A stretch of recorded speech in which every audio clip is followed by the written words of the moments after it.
Hello, hello. Just checking some things. I had a couple of things that weren't quite right before I got started. All right. How is everybody doing? I'm back at it finally after a long delay for getting things going on here. All right. Can you hear me all right?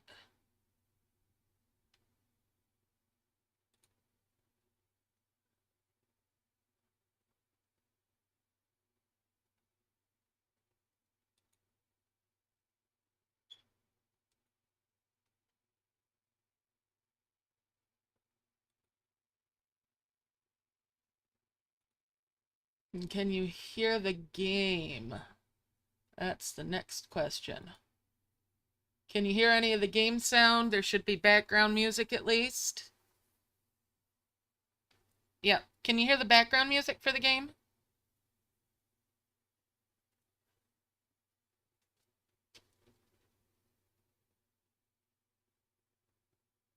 Alright. I want to make sure it's pulling that into. Okay, huh.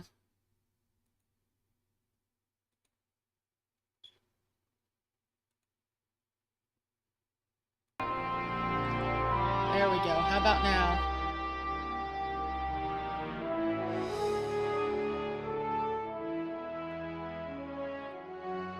There we go.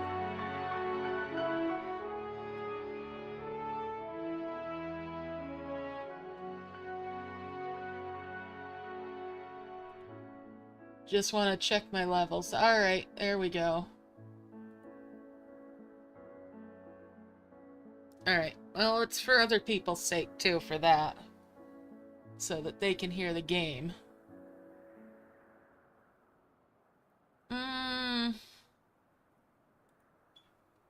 Alright, let's see if I can adjust that. There we go.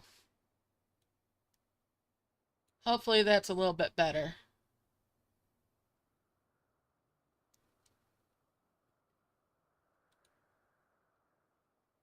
Okay, cool.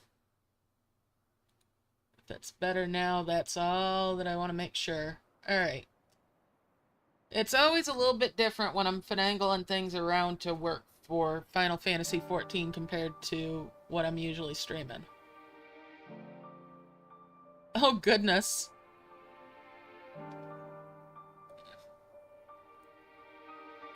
Alright, well, it's time for me to get started with quests then. And this is where we left off, A Sentimental Gift.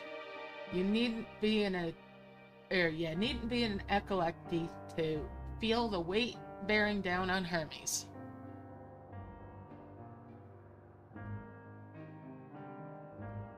Alright, cool. Hermes says, I fear this discussion may take a while. During which time...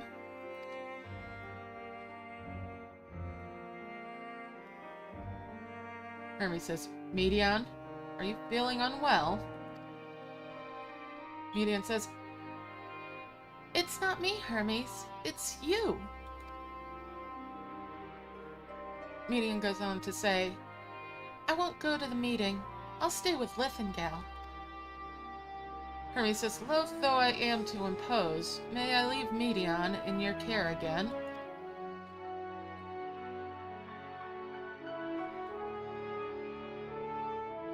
Hermes says, I'm in your debt. If you'll excuse me.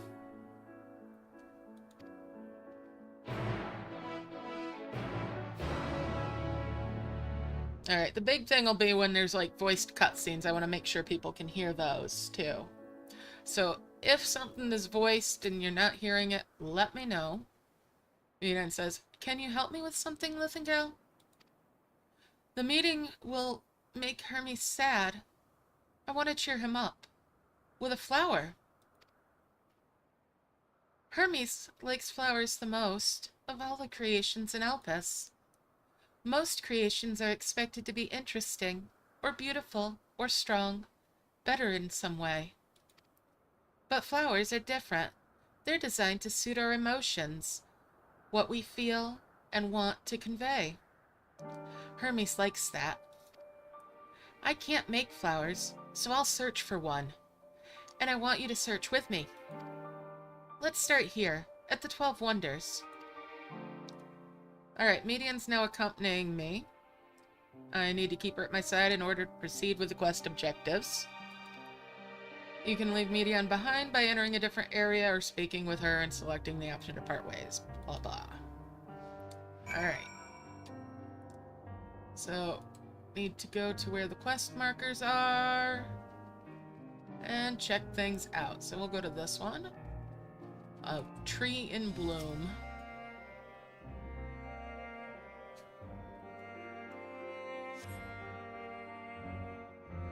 Vibrant purple flowers bigger than your hands adorn the tree. Oh, so big and bright. I love them. But they might be too bright. We have to think of the recipient. That's what Hermes said.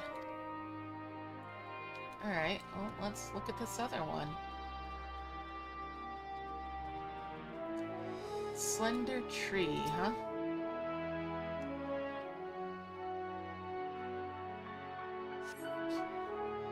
A tall, slender tree rises before you. You crane your neck to look for flowers. Median says, no flowers. If there were apples, we could have covered them in syrup. Let's head outside next. Don't worry, we won't wander far. Alright, so onwards this way.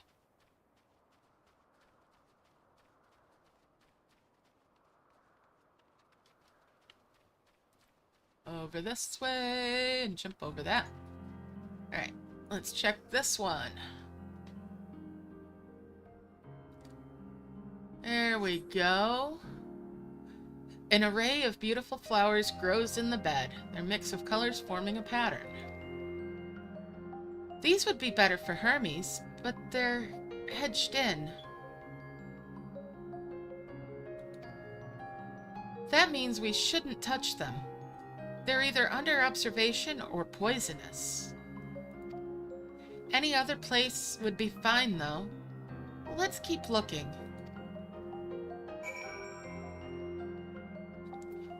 Alright, well, let's keep looking then.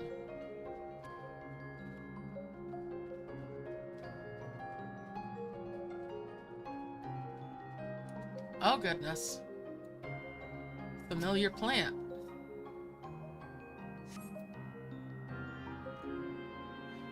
Set on a tall, thin stalk, the oddly shaped flower is mesmerizing in its undulations. Oh, a coniolon. A flower that can move. When Hermes wasn't looking, it shot seeds at him. Not a good gift, maybe. But you're good. So at Spotting Flowers, we'll find something soon.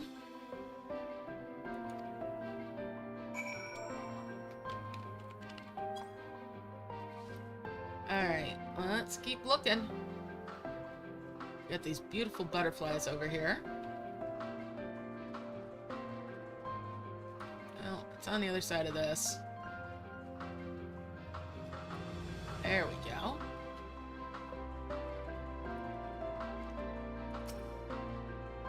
This junction here. You spy nothing promising nearby. At best, common-looking grasses with some tiny flowers. Median says, nothing around here. Ah! Over there! Something big! Huge! Over there? Oh, goodness. Oh, good lord. Alright. Let's check this out. A terrible stench reminiscent of sodden old boots pervades the air. Without a doubt, the culprit is the marble-like creature before you. It's an Adonis! The things around its mouth look like petals, but the flowers are the orbs on its head. When Hermes inspected it, it swallowed him up. He didn't leave his room for days. What do you think? Would he like it? Oh. What are we gonna say? It's probably not the good sort of memory, or I'd rather not go near that thing. I'd rather not go near that thing.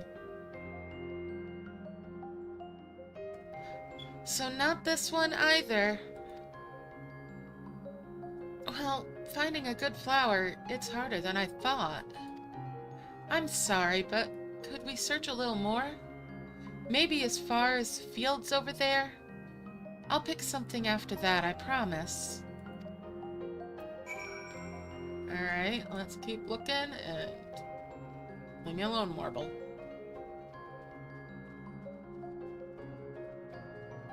Onwards! Lush fields. Oh, shit! I just had a jump. Something jumped me. I thought I was gonna get past him, but oh well.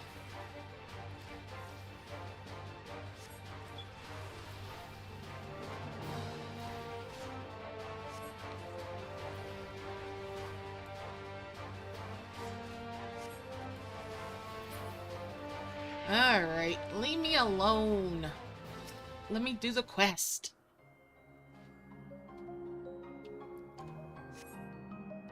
Lush green fields stretch out before you, ending where the sky begins.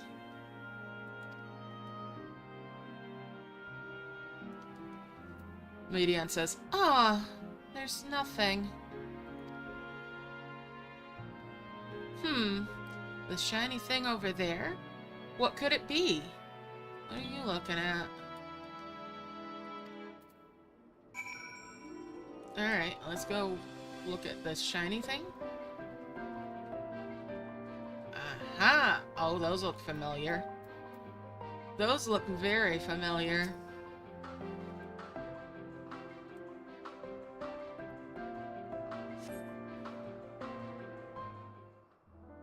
Alright, so there we go. Median says, "Oh, Elpis flowers! They're here too!" Hermes likes and dislikes them at the same time. Like me, they're Endwalkers. Like me, they feel his pain and turn dark. That's only for Hermes, though. For others, they're always white and bright.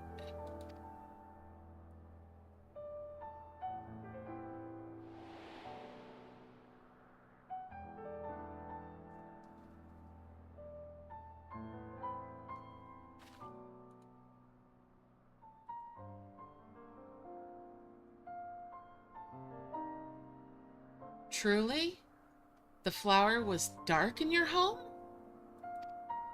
Then, do you have it too? A dark emotion? What'll I say? I've known the pain and sorrow of loss. I've felt great fury and frustration. I've been plagued by doubt and anxiety. I dare say I have a few. I'll say I dare say I have a few.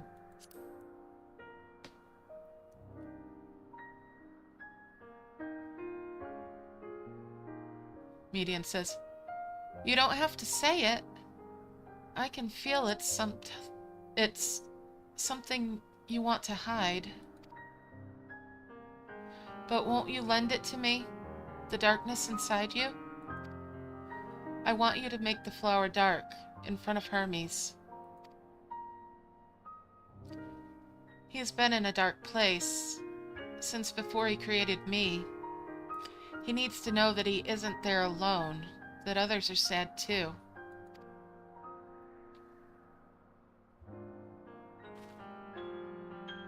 Median says, "Truly?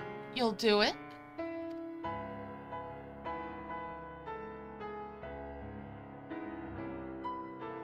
Thank you. Thank you. It means more than I can say. I can't wait to see how Hermes reacts. Let's go back and fetch him.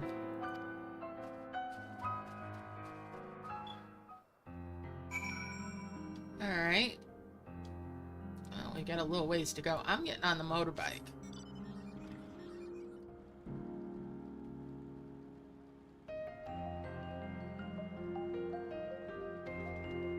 That'll get me there a little bit faster.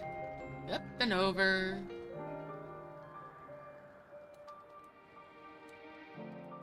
Not that one, it's over here. Alright. Which building? There we go. There's Medion. She was hiding. Alright. Medion says, "It seems like they're still talking. Let's wait until they finished."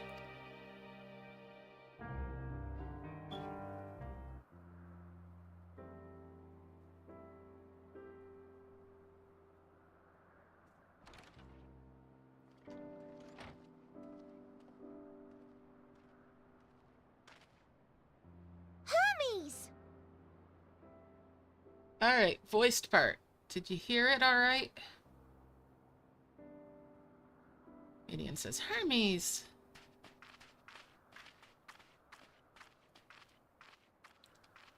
Oh, you were waiting for me. You were waiting for me. Yep, we were waiting for you. You've finished talking?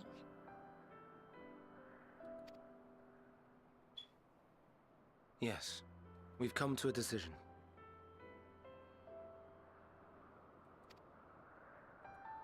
My thanks for keeping Meteon company. Emet-selch and Hythlodaeus have already retired to their rooms. There is room for you too, if you would follow me. Wait! I want to show you something first.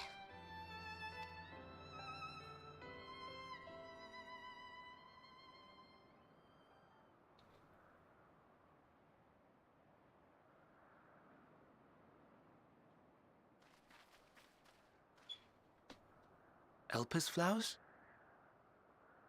Yes, Elpis flowers. Go on. Oh yeah. You want me to turn them dark? I remember.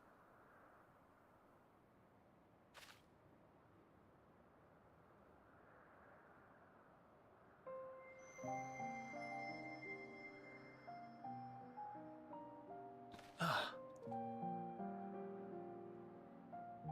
You're not the only one, Hermes. Others feel sad too. You're not alone.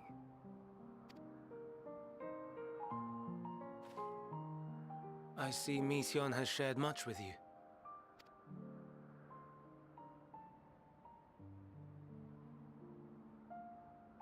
Why, yes. Yes, she has.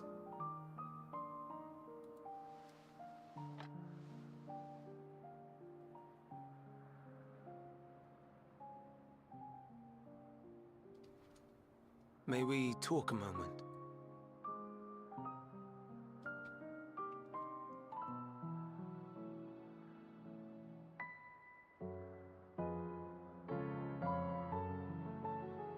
Alright. Can we talk? Yeah, we can talk. Hermes will talk a lot.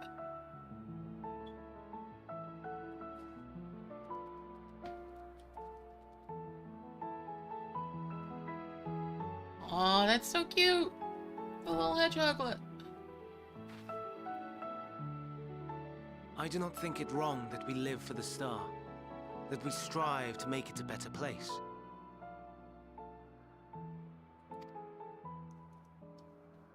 And yet, in carrying out my duties here, there are times when I am plagued by doubt. Do you recall what Hythlodaeus said when we first spoke of my nomination? Death is the privilege of those who have fulfilled their purpose, a choice they embrace of their own free will, and when they depart, it is always beautiful. Perhaps it is, but only for man. Creations that he deems useless are discarded with nary a second thought. Some scarcely born into the world, afforded a handful of breaths before life and potential are abruptly extinguished. We make an effort to spare them the pain. They sense what awaits. Rage and anguish and cower and fear. And it is not beautiful. Hmm. Yet no one cares. No one. So fixated are we upon the duty that we do not pause to question the method.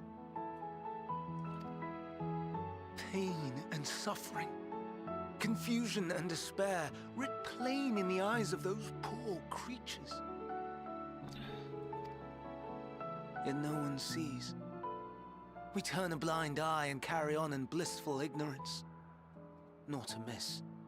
And always, always the blossoms shine pure and white. A contradiction so blatant I could scream, want to scream. How can you all accept this aberration? Then I wonder, am I the aberration for thinking thus? And I am filled with dread. But now I know I'm not alone. Not the only one for whom the flowers weep.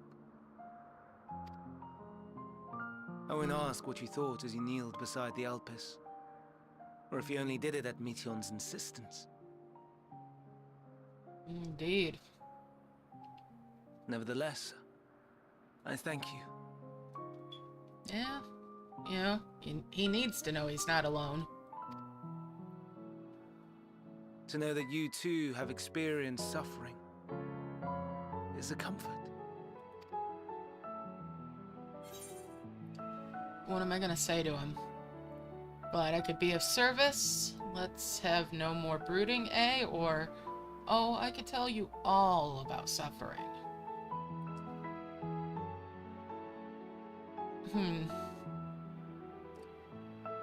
I could tell you all about suffering.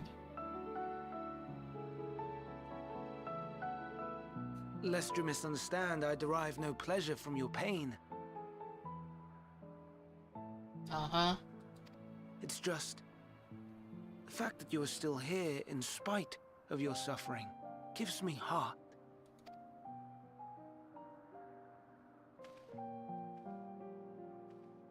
The stars in the heavens. Know you what they are?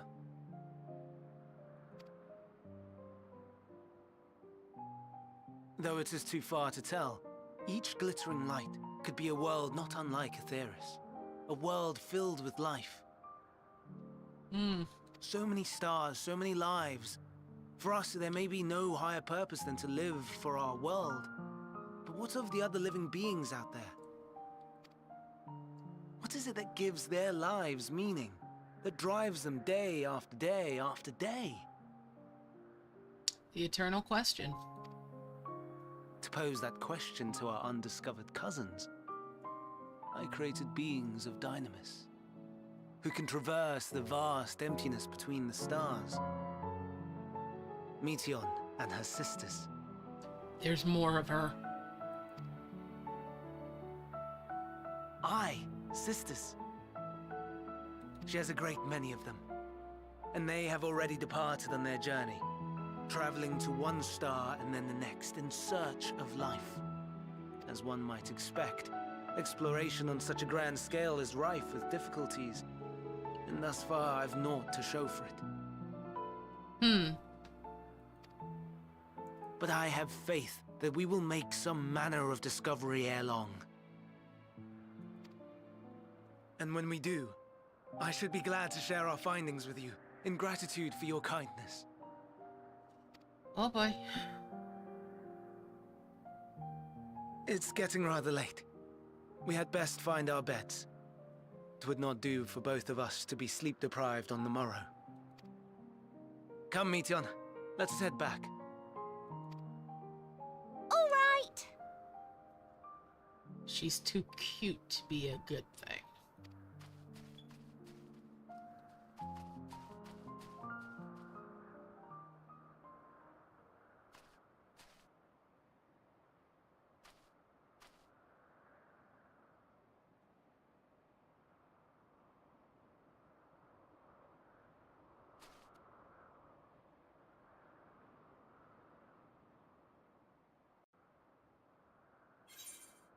Alright, so completed that quest.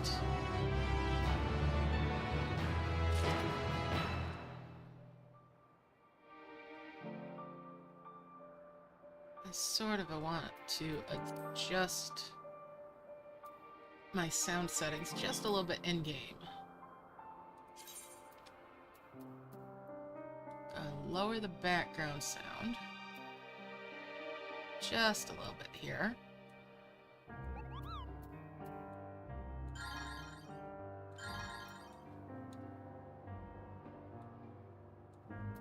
Okay.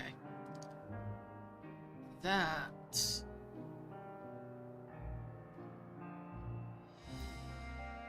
yeah, okay. Hopefully, that's a little bit better. Alright. Verdict and execution. Hermes appears solemn and sorrowful.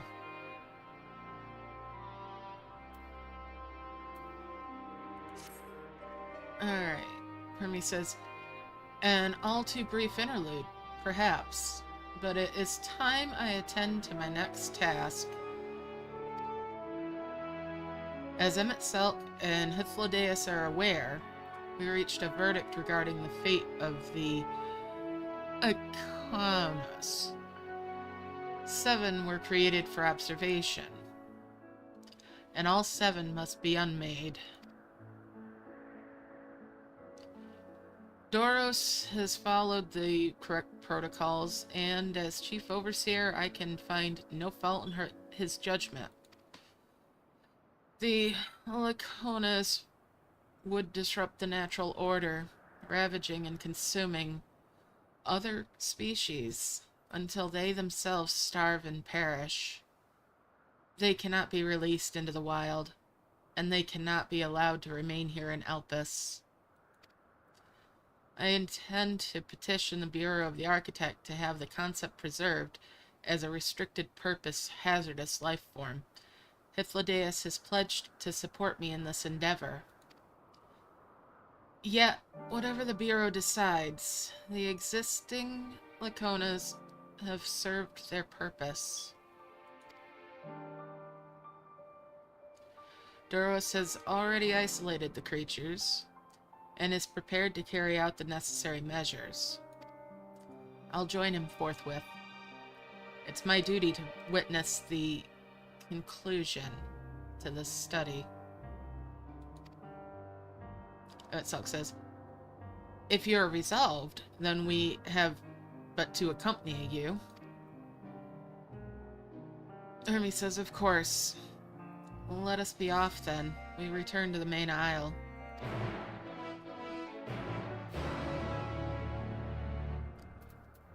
Alrighty then, let's get on the bike and head on over. I'll come back at some point and do all these little side quests and stuff for flight. Oh, but I do want to grab that while I'm on my way, since it's right here in eyeshot.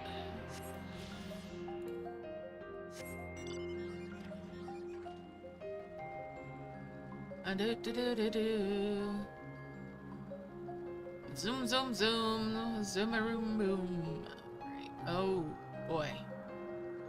Alright, there's Doros and the big old dog boys. Alright.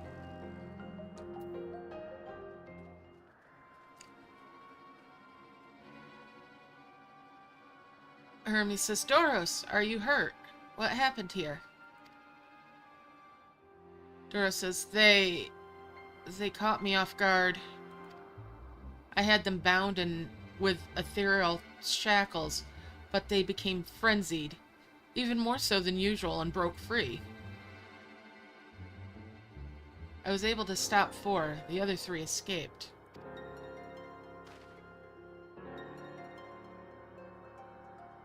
Hythlodaeus says, I see them.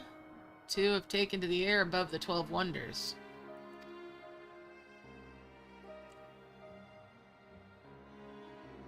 And Emet-selch says, the last is up ahead, lurking in the fields.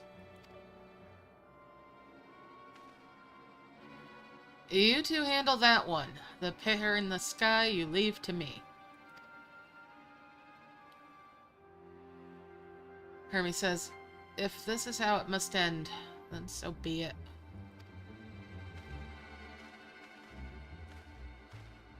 Hythlodaeus says, I will render assistance to emet-selch. Unneeded though it is.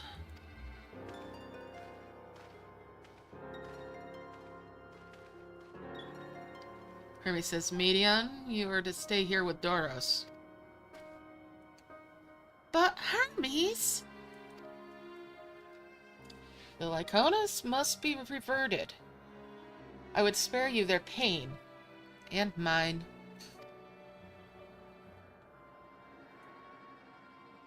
Hermes says, this is my burden, not yours. But if you are intent on helping, then please follow my lead.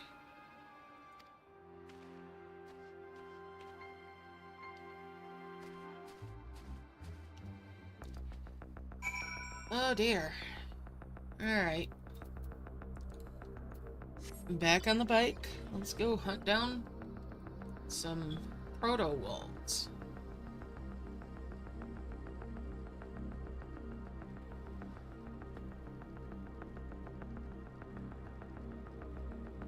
There it is. There's Hermes.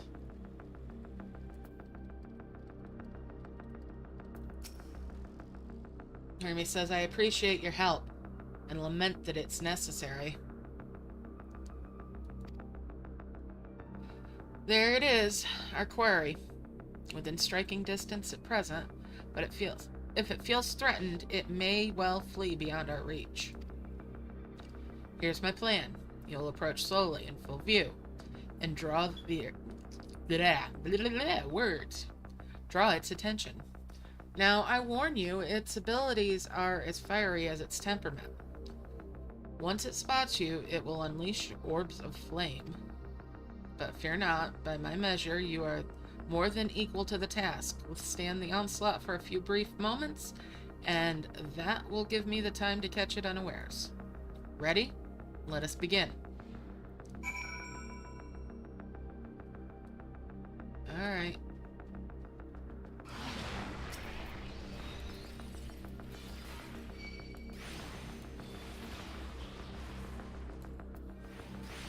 Let's take that flame ball down.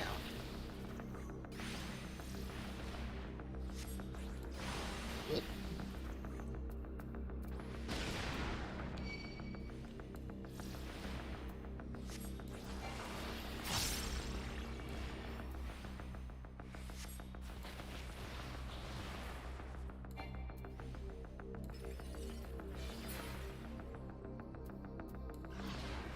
Oh, now there's two of them.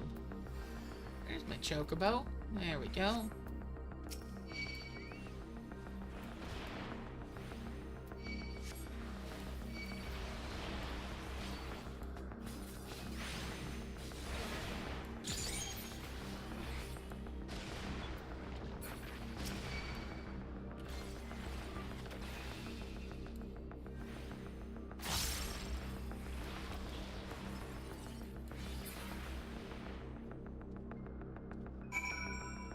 Alright, let's go back over here.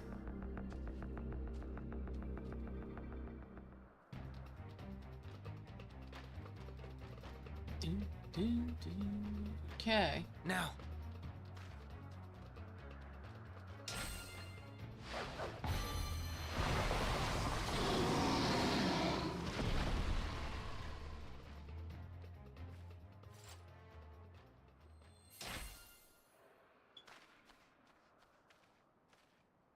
Oh.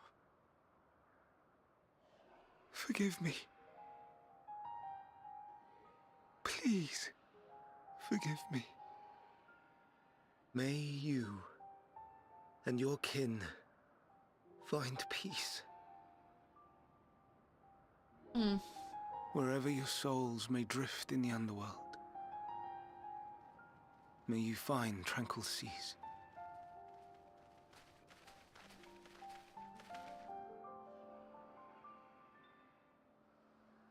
Be not forgotten, in concept endure, to reclaim form and one day live again. Serve not the star, or any purpose save your own. live again. If that be your desire.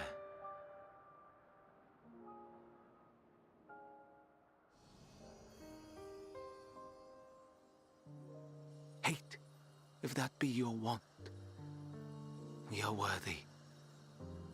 But leave your suffering behind. Lay down your burdens, be born anew. Fly high.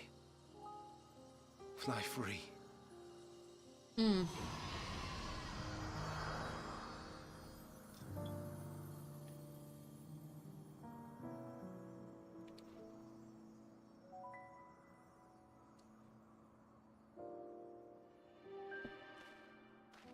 He feels so much. More than the others, it almost seems like. Join the convocation, Hermes.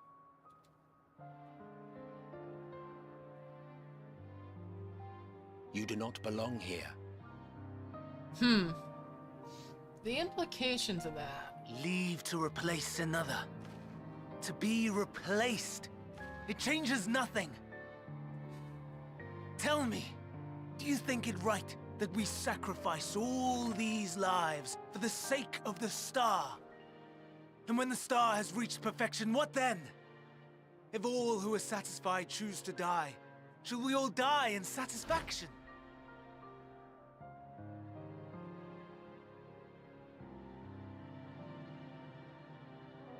I do not know. Were I to take up the seat of Fandaniel, it would be tantamount to approving my predecessor's death. I do not know if it is right. And to be torn by such thoughts. I do not know if I am fit to represent mankind. Hermes! Please don't be angry. It hurts so.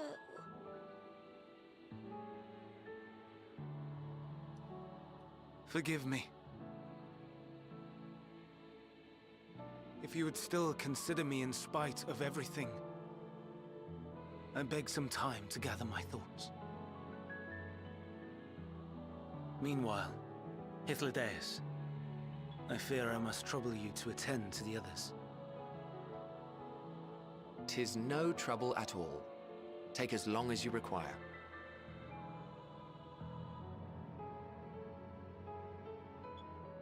And you, my friend, I pray you find that which you seek.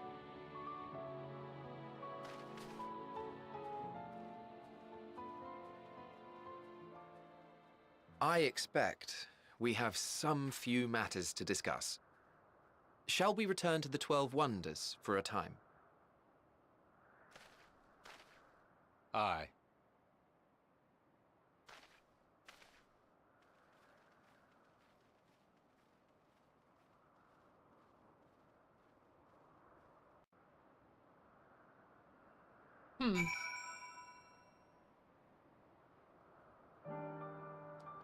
So, here's the thing. He thinks he's not fit. But with him feeling so much empathy for everything around him, who better? Alright, so emet-selch says the other Lyconas have been taken care of. The incident is resolved and life in Elpis continues as normal. Or ends, as the case may be. Rationally speaking, I understand Hermes' argument. No matter how well deserved the rest, there is a pang of sadness when a colleague leaves us. Yet never has a departure caused me more grief, or such grief as Hermes appears to feel. What must it be like to experience such torment? Oh, buddy. In a sense, in a very real sense, you will find out, won't you? Since we are talking to Emmet from the past, and we know his future.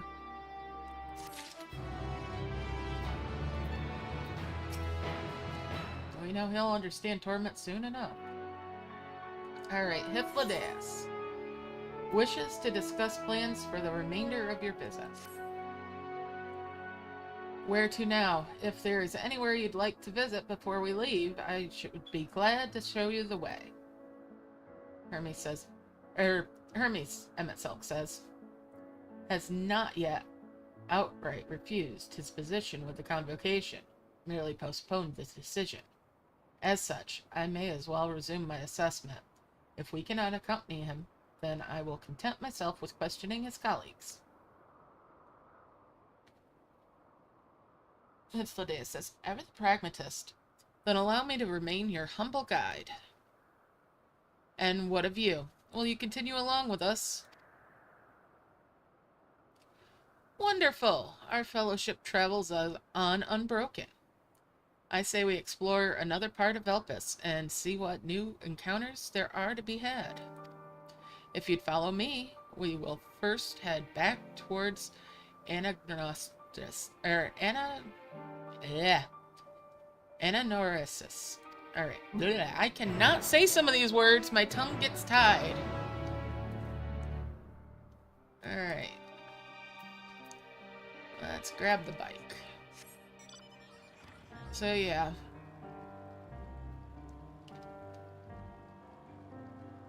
It definitely seems appropriate that he would take a seat, doesn't it? Personally, I find that how he feels would make him one of the best choices. So, yeah. Alright, let's head on over here again. Or up this way, I should say.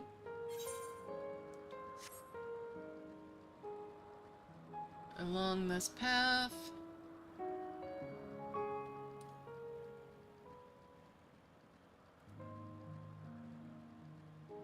There we go. There's our lads. Hythlodaeus. From here, we follow the path northwards to Notonius. There we'll find one of the Neas, which facilitate travel between the islands of Elpis. First-time travelers must be accompanied by someone with the requisite permission, which I have previously been granted. We only need to use the device together once, and henceforth you'll have leave to use it freely. Shall we?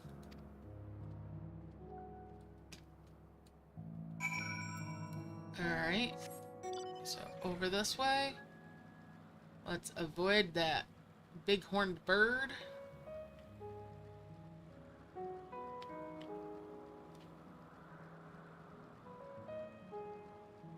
And head up these stairs. It's gonna be a little bit of a bumpy ride.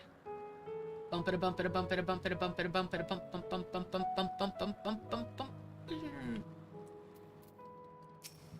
Alright.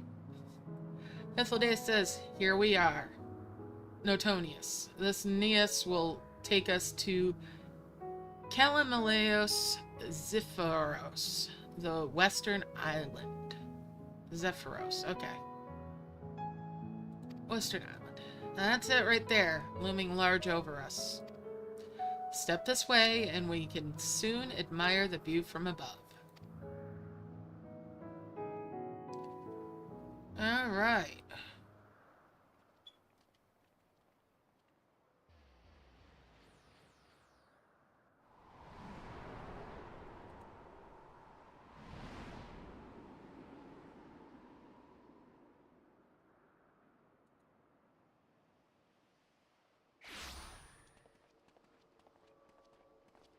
I present to you Kalimaleos Zephyros.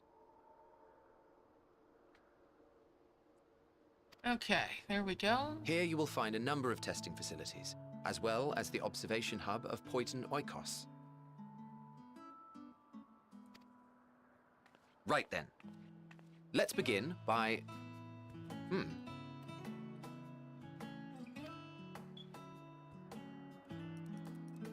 Well, well. An Arraius. How delightful.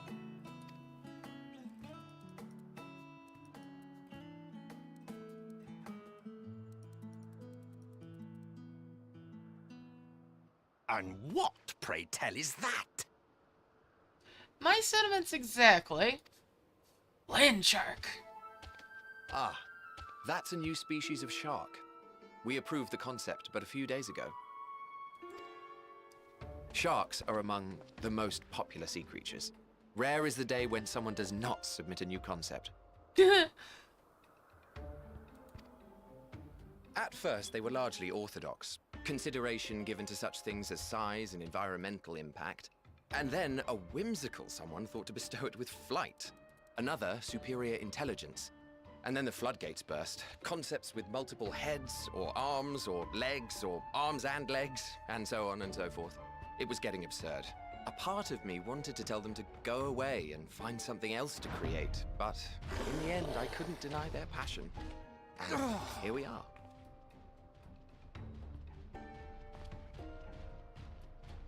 Oh boy.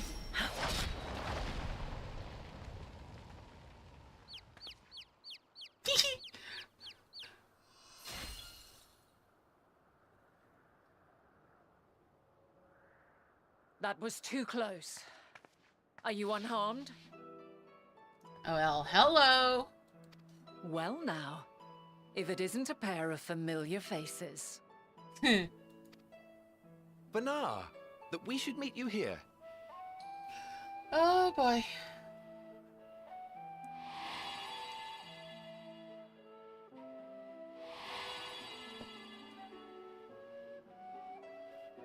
As I mentioned earlier, the better part of the convocation holds that when we retire is when we return to the star. Well, she is not among said majority. Even after stepping down, she carries on with her work. Vanar is her name, and she is the previous Azem.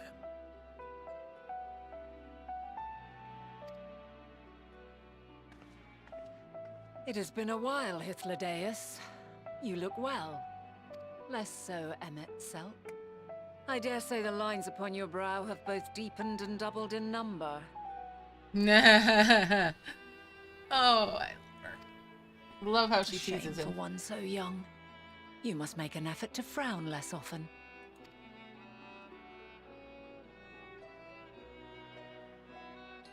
Easier said than done, thanks to your unruly successor.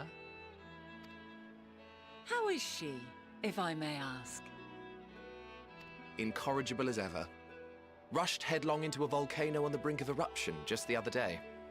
I should be glad to share the tale in its entirety later, if you're so inclined.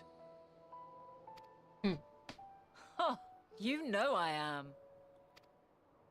Now then, you are?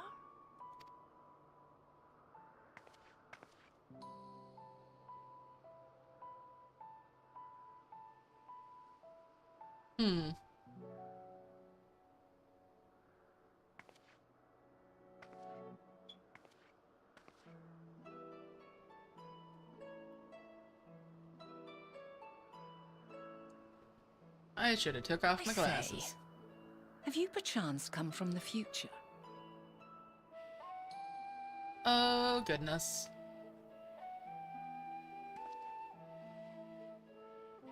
I do not believe we have ever met, yet I sense my magic upon you.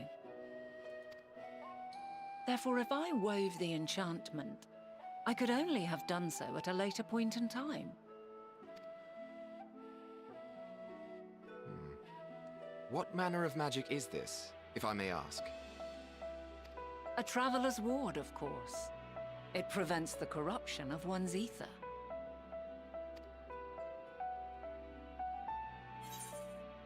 Well, what am I gonna say? That sounds rather like the Blessing of Light, or does it protect you from enthrallments by primals by any chance?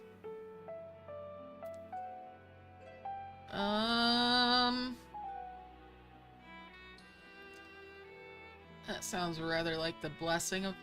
No, let's say the bit about primals.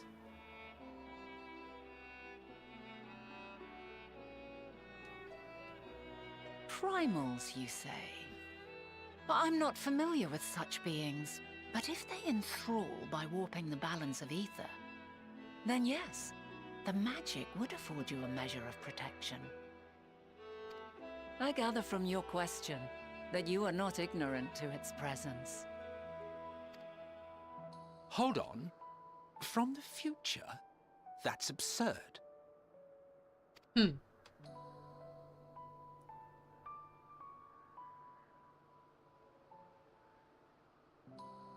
What is it? Are you unable to speak of the matter? Quite right. The reality to which you must return exists as a result of the final days. You cannot reshape the past to undo the tragedies of the present.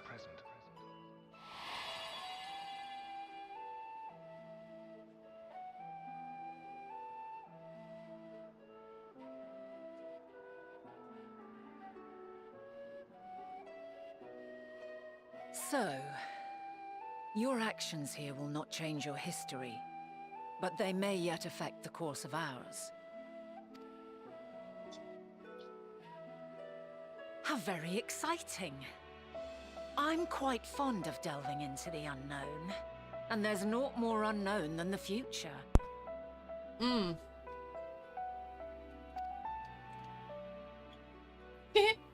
Until a moment finally arrives, we cannot know for certain what will come to pass, regardless of our supposed foreknowledge, so you needn't worry for us. More importantly, that you should go to such great lengths as to travel unto the past bespeaks the gravity of your quest. You'd say that. You Will definitely you not could say reveal it to us? Mayhap we can be of aid to your cause. Well, that's the hope.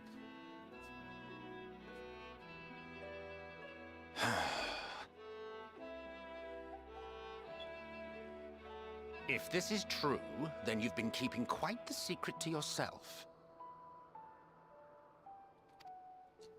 As a representative of the Convocation, I will hear it all. Your identity, purpose, everything.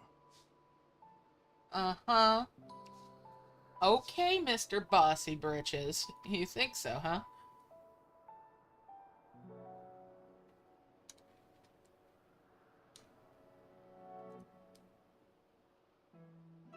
Why don't we move to a place more conducive to calm conversation? I've been working here for some days now at an old friend's behest. If it is agreeable, we may make use of my accommodation at Poiton Oikos.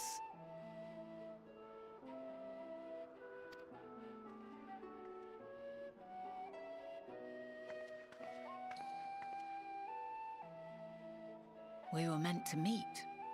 I am certain of it.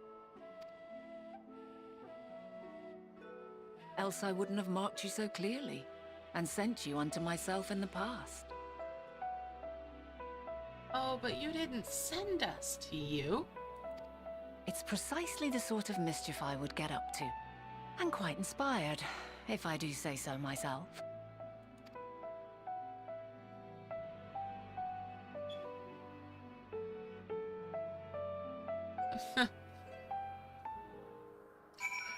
You know, she almost seems a little full of herself by thinking that she's the one that sent us.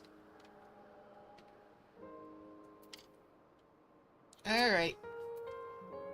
Vanna says, my apologies, but before we move along, a colleague has tasked me with a matter which I'd rather not leave unresolved. It involves finding a certain concept-engraved crystal, and the quick-fingered Aureus that made off with it.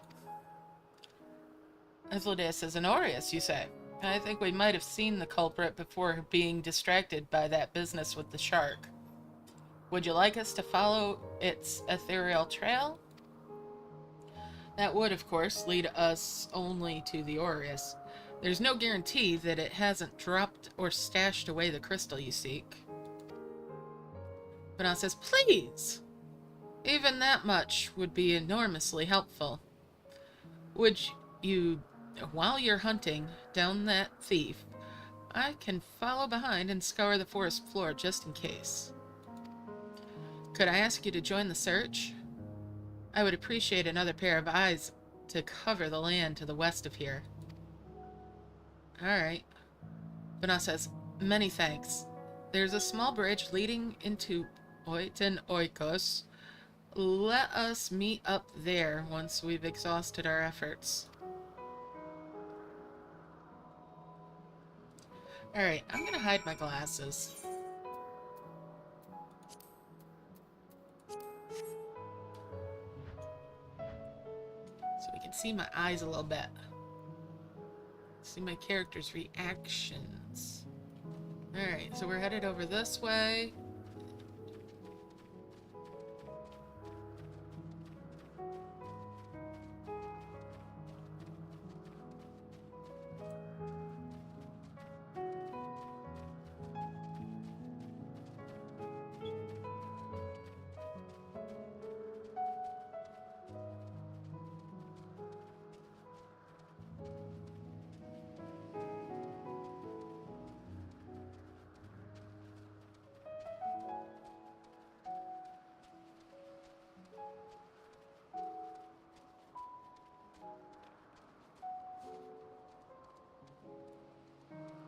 There we go.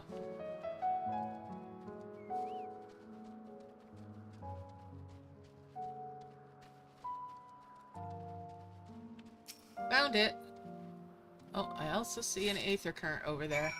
Let's go grab that real quick.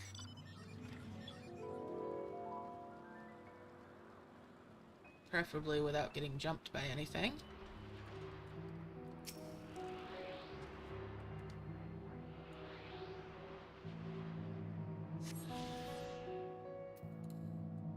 Alright.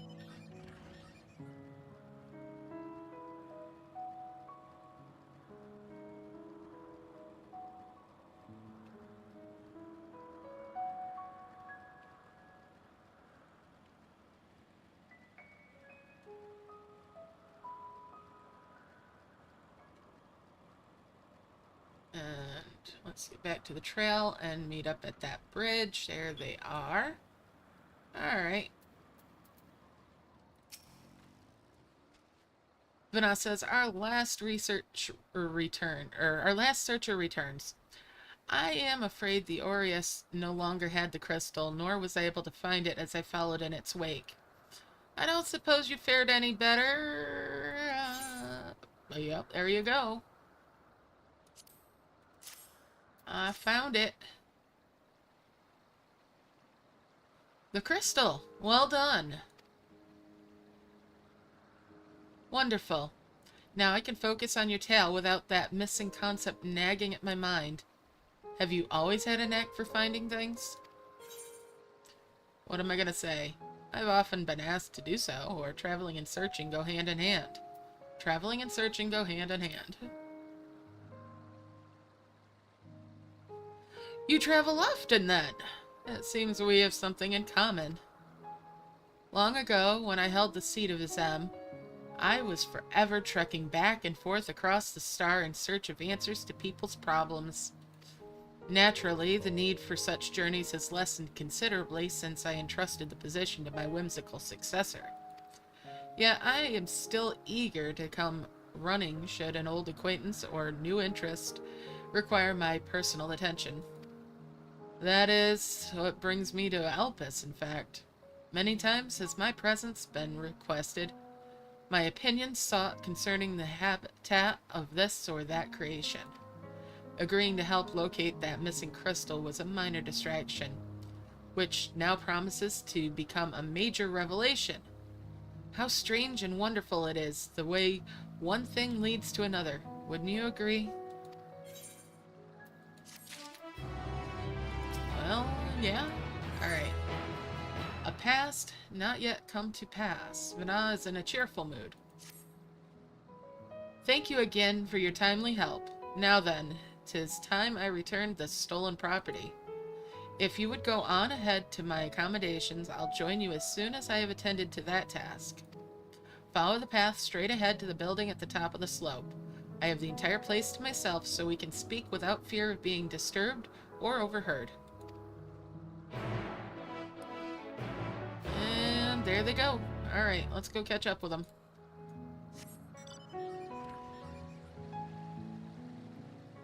And where we go. And zoom zoom. This looks to be the place.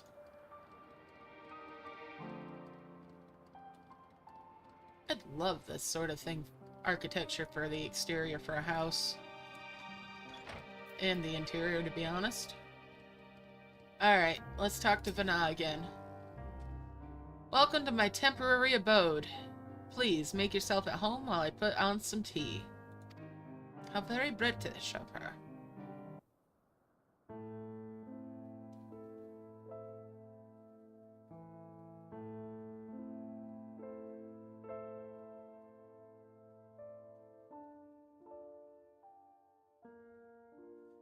Ah, a wonderful aroma. I feel more relaxed already. Would that I had sweetmeats to offer, but I travel light out of habit. There's plenty of hot water though, so please have as much tea as you like. Now then, will you tell us your tale? It's white and scaly. Oh wait, that's not the tail you mean.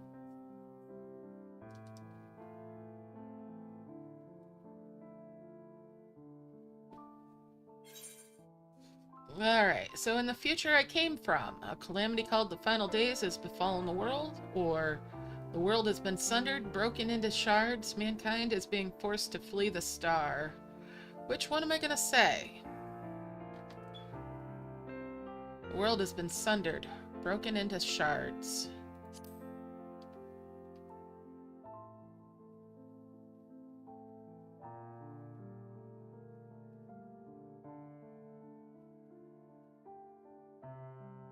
Why don't you start from the beginning? Okay.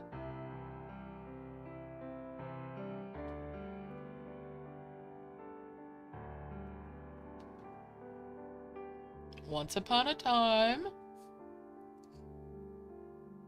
y'all screwed shit up.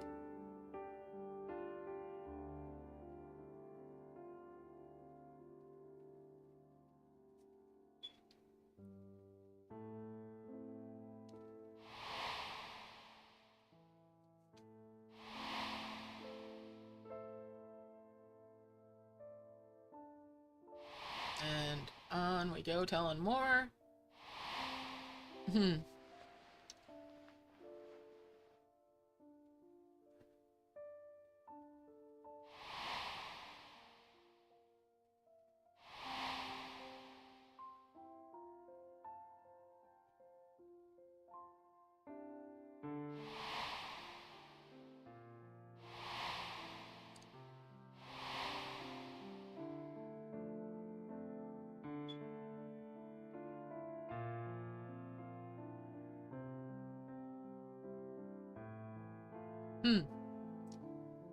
They all look a little troubled, don't they?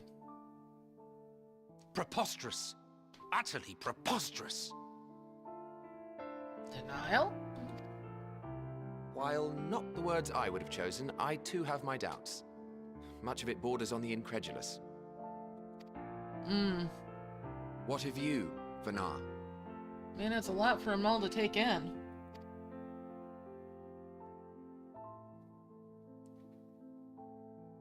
Not knowing the precise details of the first final days, it is difficult to determine the veracity of the tale. Supposing it is all true, I must ask myself why I would do what I did.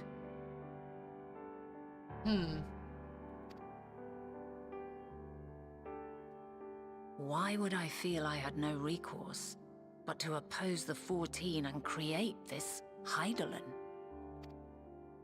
Circumstances change, of course, but it would not have been an easy decision regardless. But now the seeds of it have been planted in your mind. No, there must have been a reason. One compelling enough to force me to take such drastic measures. Then there is the Elpis flower, which I said would serve as a guide. That it's of import to your mission is plain. But your presence here leads me to believe that this place also holds significance. But what could it be? What are we meant to accomplish? Might it not be simply thus? In the future, whence she came, the final days could not be averted. Mankind has no choice but to flee the star.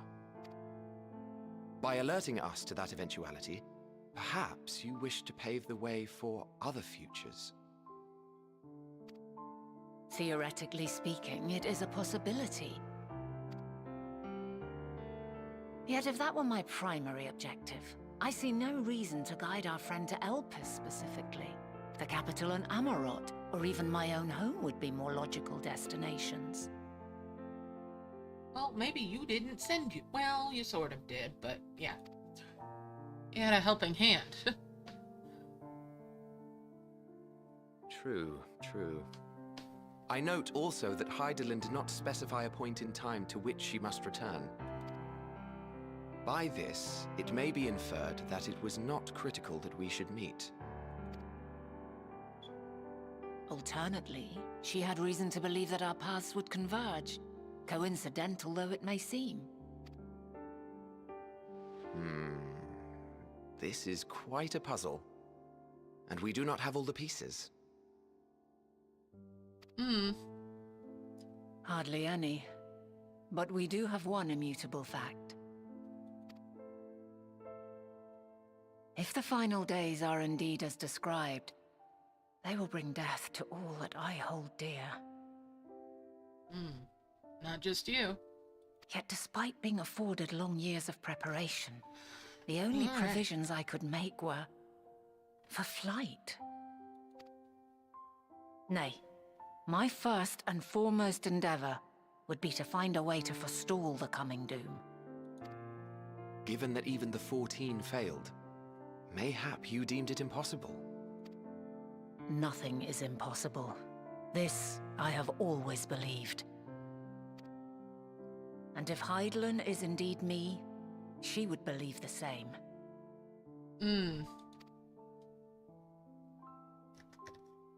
Listen to yourself. Are you seriously entertaining the notion that you are a messianic figure in some far-fetched tale? I mean, it's not a stretch for her when you think about it.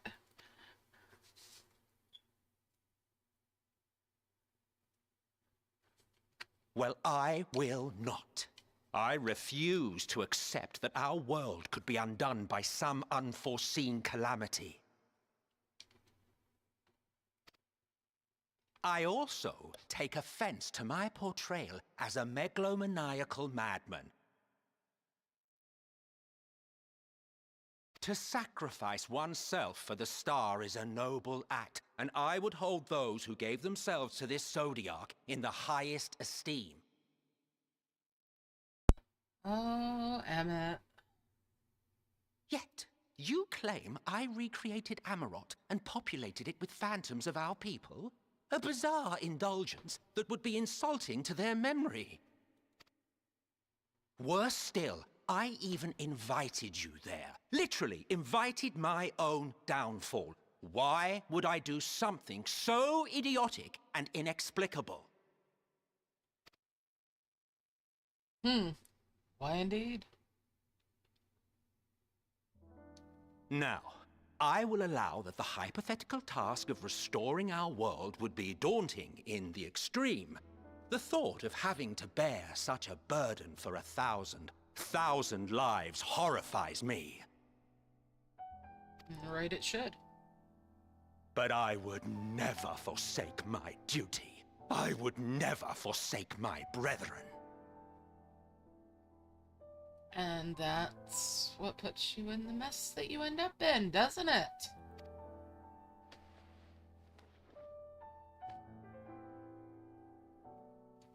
You do not know me. Oh, but we do, don't we? All too well. I've had my fill of your fiction. I will return to my duty, and you will not bother me again.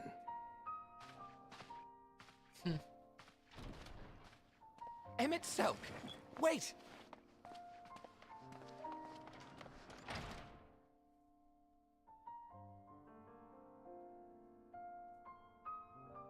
You've seen much of Elpis already. If you have any observations to share, I should like to hear them.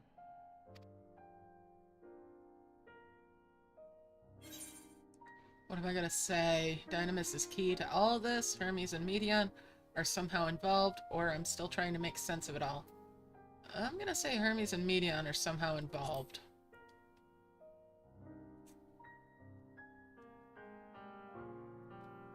Hermes and his creation Meteon, you say? I don't trust that bird. If Dynamis is the self-same energy as Akasha, as it likely seems, then those two may well be at the center of the calamity to come. This warrants further investigation. With that settled, 'tis time for action. The Lights, missing camera? pieces of the puzzle are here, I'm certain of it. And when you find them, the picture my future self has painted will be complete, and you will have your answer. Now suffice it to say, I will aid you in your quest.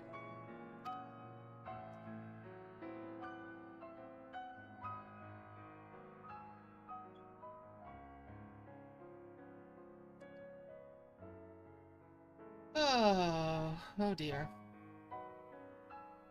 Have faith. If emet-selch is the man Azam described to me, we've not seen the last of him. Oh,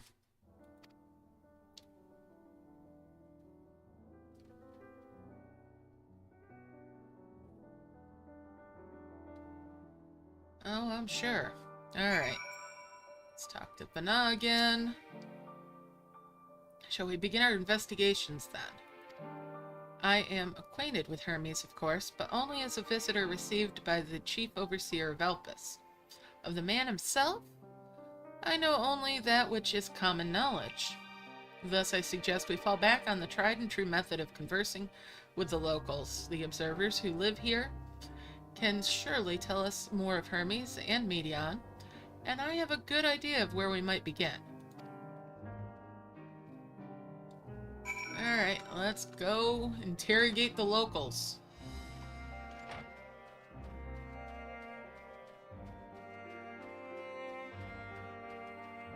There we go, there's Vana again. Vana says, "See you, the woman standing in front of yonder building? Her name is Ismin. She is the one who made arrangements for my stay in Elpis, and from what I recall, she has held their position here for quite some time. Chances are she can provide us with some insights. Go and ask your questions. I will help with drawing out answers if need be, but I leave the choice of topic to you." Alright. There she go. There she is. Ismin says, "Questions for me? Well, I suppose I have no other pressing duties at the moment. Following event cannot be skipped. Alright. Begin asking questions."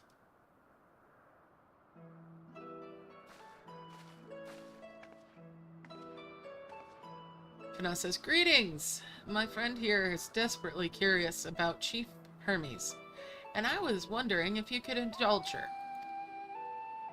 "Why, certainly, Mistress Vana. Anything to be of service." "What do you wish to know?" "What kind of person is Hermes, or what are Hermes' interests? What kind of person is he?" "Well, I can only answer with my own experience, but I would describe him as a quiet man, reserved, you might say, and occasionally somewhat poor with his choice of words. His reticent nature, however, does not prevent him from carrying out his duties as chief overseer. The man is a walking archive when it comes to life forms. He can discuss any species in incredible detail and is the leading authority on concepts with the power of flight. I hope that answers your question. Was there anything else? How long has Median been here? Or, what do you know of Median's abilities? How long's Median been here?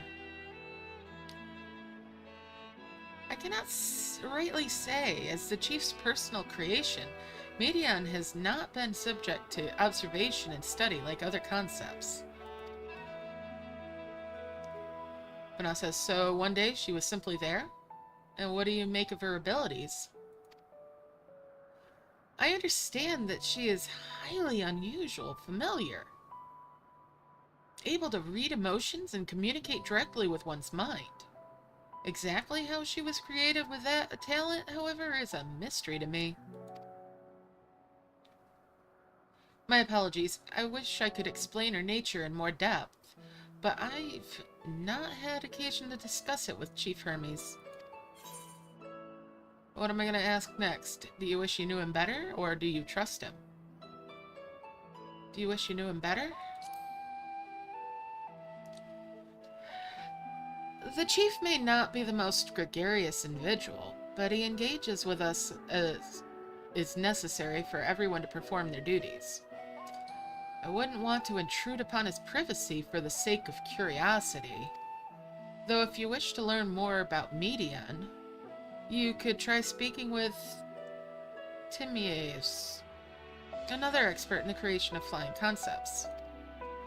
He should be conducting his observations on the bank of the stream, somewhere to the east. Oh, and unless you take a particular joy in rambling discourse, I suggest you keep your questions concise.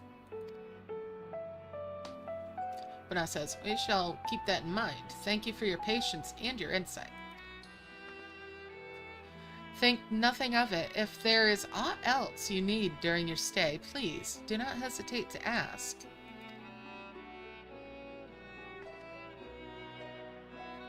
Alright, Vana says, come on. I think we've taken enough of Ismin's time.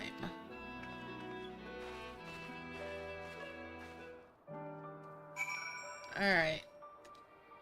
Let's go talk to Vana again. Vana says, our investigation is off to a fine start, wouldn't you agree? From here, I propose that we split up. I shall continue making inquiries with the resident observers. If you could track down the colleague Ismin mentioned... Well, I feel compelled to interject once or twice during that previous conversation. You seem more than capable of drawing forth the answers you seek. All I ask is that you watch your footing around the stream. We can meet back here once you finish speaking with this Timaeus. Alright, let's go find him. East and down by the water. Well, let's go down the bank.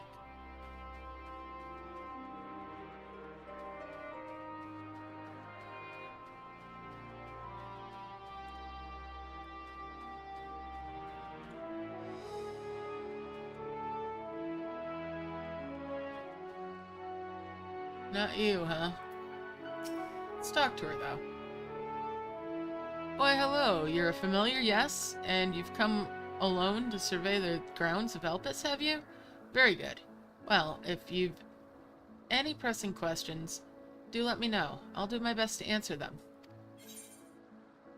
What do you do here? Want to know about me? Well, how thoughtful. I'm a taxonomist, employed here, responsible for bequeathing the creations that pass through Elpis with logical yet mellifluous names. Mine is marvelous work. I oft spend my days composing inspiring verses about flora and fauna. Some find these methods odd, I know, but the well of taxonic creativity dries up rather quickly once you've seen 12 renditions of the same concept in different skins. Let me tell you. Okay. I bet. Alright, there's our target.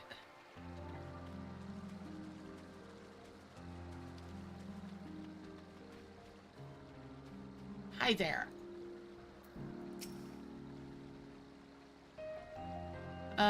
Timios says, yes, I am Timios, but please keep your voice down.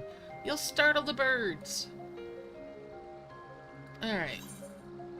Begin asking questions.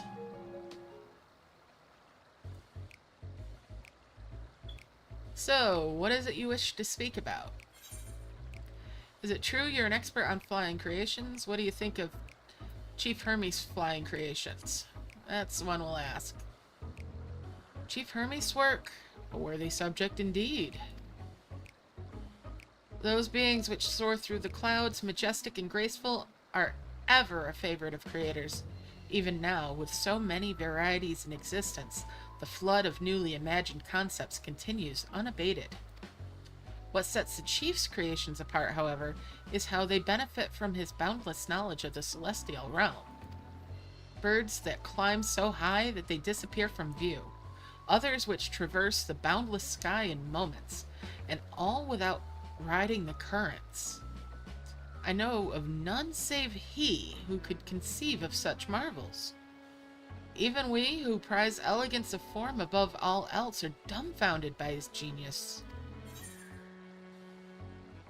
Why not mimic his process? Or Median, too, is a marvel, then? Median, too, is a marvel, then. My opinion on that matter would be superficial at best. Despite my admiration for Median as a concept, I have never delved too deeply into the inner workings of her nature. I know that she has a gift for communicating via emotions, but otherwise her abilities are a mystery to me. If Chief Hermes should choose to submit Median's concept to the Bureau of the Architect, then will the design be registered for public scrutiny? Analyzing a colleague's creation before that step is frowned upon, to say the least. Of course, if he came to me, a fellow artisan, looking for advice, that would be an entirely different story. What am I gonna say? Do you know of Dynamis and Entelekes? Or will I say, I can tell you more of Median's nature if you like. You know of Dynamis and Entelekes. Dynamis and Entelekes? Those terms do sound vaguely familiar. Was there not a flower made here in Elpis which exhibited properties of one or the other? It must have been centuries since I last heard anyone speak of such things. Has there been a resurgence of interest? Then why bring up the subject? I'm flattered that you sought my insight, but I cannot afford to neglect my duties for the sake of idle chatter. Now, I really must return to my observations. Surely you have your own tasks to attend to. Well, alright.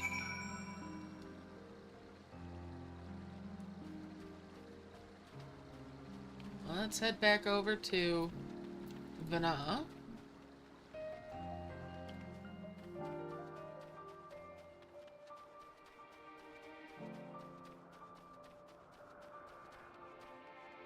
Running up the hill, and there we go. No, can't jump quite up yet. There we are.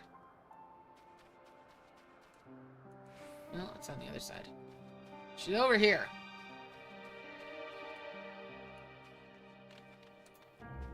Alright, Vana. Vana says, back already? That was quick work. You were obviously clever enough to head off any of that rambling that was mentioned. So, have you any new findings to share? I see. Even an expert in the field had little understanding of Median's capabilities, let alone an awareness of Dynamis. My questions resulted in much the same answers. Hermes' colleagues view Median as his personal project and could provide no details beyond those which you just told me. which leads me to believe that the only person with any significant knowledge of Dynamis is Hermes himself. Yes, we've made some progress here, but more information is needed if we are to reach any definitive conclusions. Alright. And Vana is musing over your recent findings. Okay. Vana says, at present, the strongest link we have to the final days is the power of Dynamis, and the entelechies which can control it. Yet, most scholars are only vaguely aware of the terms, let alone study them in any depth, except for Hermes, it seems. Thus, I am inclined to stay our current course and learn all we can about the Chief Overseer and his familiar. And on that subject, was there aught else of note you can tell me about Medion, aside from her unorthodox method of communication? What am I gonna say? There are more like her? She has sisters, or she and her sisters were created to journey to the stars and search for intelligent life. That's the one.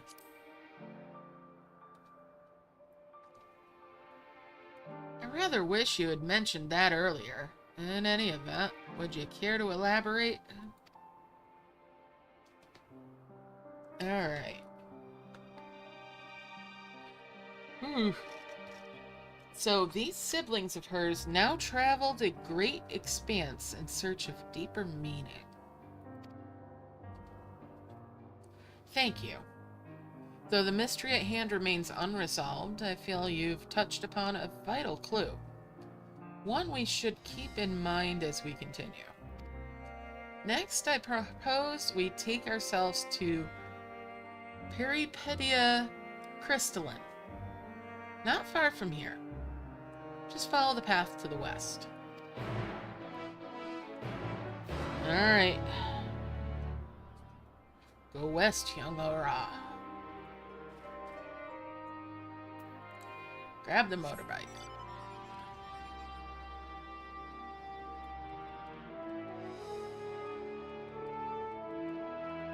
You know, have I attuned to that?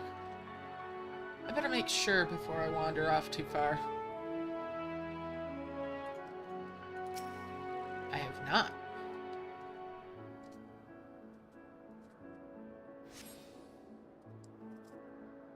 Alright. Now we'll go to the west.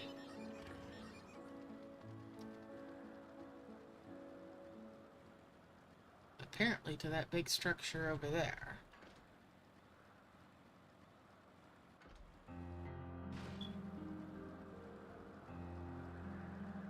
And we'll follow the path.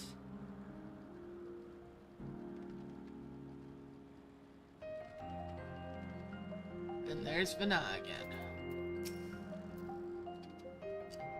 This tower and the one further along are both part of Peripedia Crystalline, the facility where we archive all of Elpis' observational and testing records. Despite how they appear from the outside, the interiors are actually a vast area of magical interconnected spaces which, while fascinating, is not the reason we're here, is it? I shall cut my architectural lessons short and see what those two archivists have to share. If you could find someone to speak with over at the other tower, I shall join you there soon. Or anon. Alright. So let's zip on over there.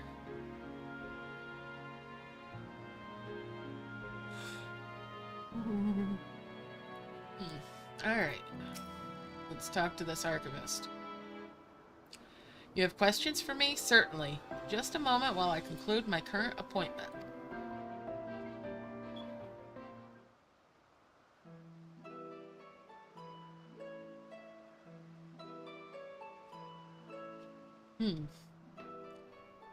Archivist says, indeed. So if you could provide a comprehensive log of those behaviors, we should then have sufficient data for our official records.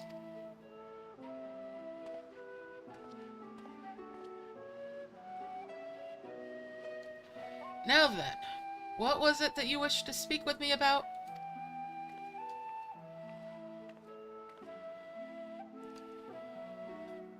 Okay. The Chief Overseer's personal research project. And by that, I assume that you mean Medion? Such undocumented studies are difficult to track. After all, hardly a day goes past without seeing a researcher trailed by one creation or another. I'm afraid I cannot tell you exactly when Medion appeared. Only that she now spends much of her time at Hermes' side. Although, I do recall an interesting tale my dearest Galeen shared with me.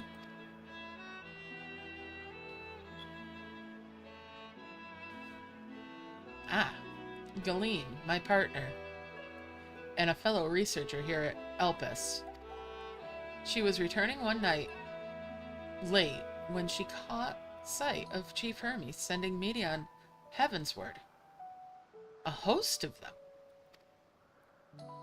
For several days she would speak of that scene with wonder, describing it as one of the most beautiful spectacles she had ever witnessed. That, Vanessa says, that sounds like a story I should like to hear.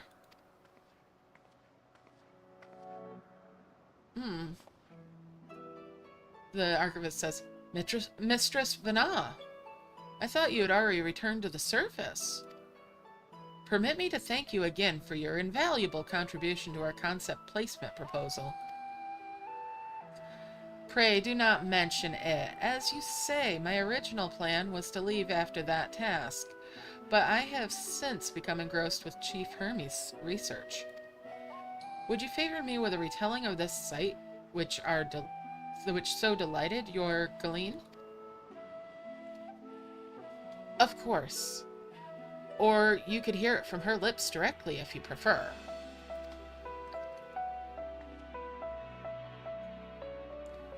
At present, she should be observing a subject at Metabasios Thalicia. Thalicae. Alright, I'm butchering these words. She does enjoy her time there, watching the sea creatures hunt and play, gazing upon the salty waters of the world's oceans, recreated in such sublime detail. I imagine you must find similar joy in indulging your boundless curiosity, Mistress Vana. Even though such pursuits must continually and regretfully delay your return to the star.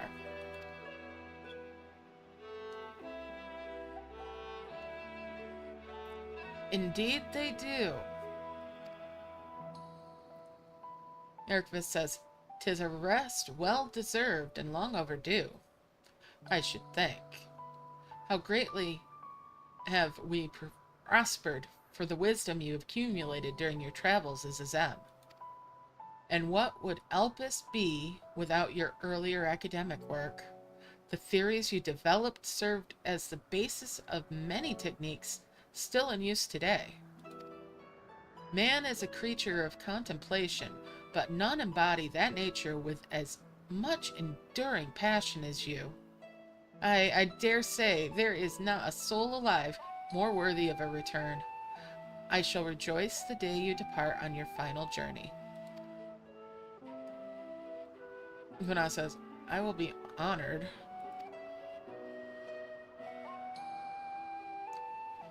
Well, shall we take this opportunity to meet with Galeen in person?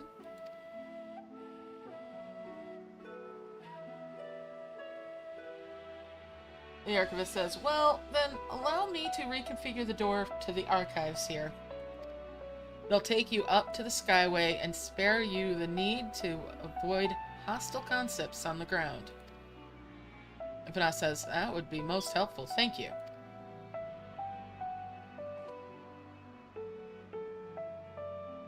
Imagine if you could do that with a door and you just open it and be where you want to be. That'd be cool. Alright, so the archivist says, I've opened the path to the Skyway. Once you pass through the door, simply walk straight across to the next tower and ask for admittance to the upper tier. Upon arriving at the upper tier, walk straight across that Skyway, and you'll find yourself at the entrance to Metabesos Thalassae. Galeen will be eager to share her tale with you, I'm sure.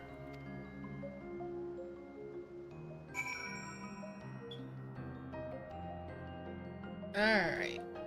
And off we go. That's one heck of a view. Let's stop for a moment.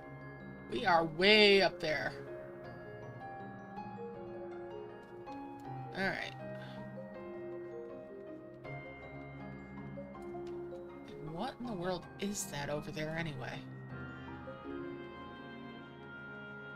It always makes me think of Sea of Clouds.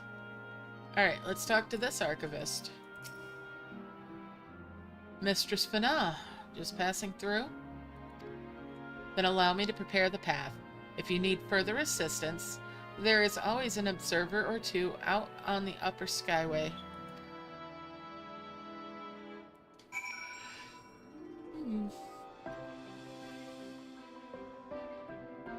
Stretch. There we go. Alright, we'll carry on along. I love these lamps.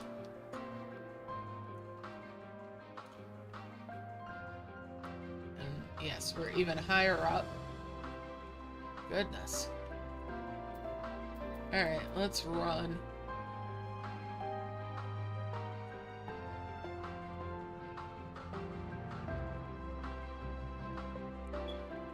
Unhurried observer. And Phaera. Let's talk to Phaera first. That door leads into Thalassae, but perhaps we can trouble this person for assistance with finding Galeen. Oh, Mistress Phaera. I was not told to expect we would be prepared. We would have prepared an official welcome. Please, there is no need for fanfare. I only wish to speak with Galeen, if that might be arranged. Yes, Galeen, of course. I'll inform her immediately.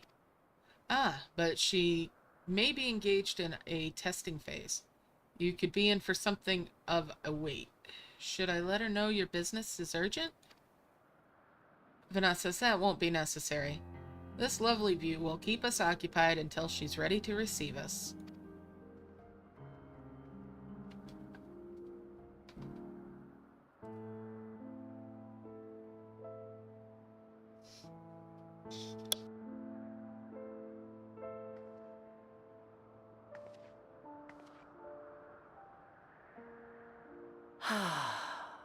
A delightful breeze and a breathtaking view.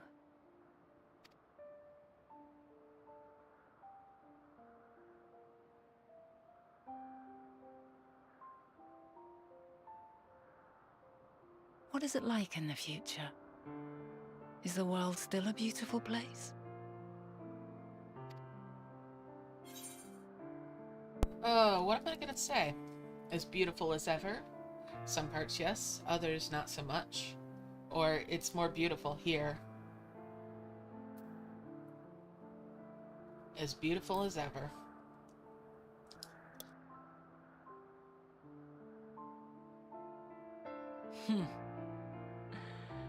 I swear I could hear the glimmer in your eyes and the adoration in your voice.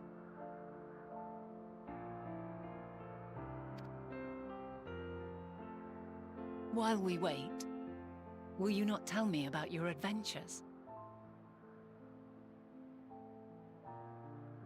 Oh boy. Well, not the portentous events which led you here, but the simple delights all your own. By learning about the future world, I may gain insight into future me's plans. Yeah, that's true.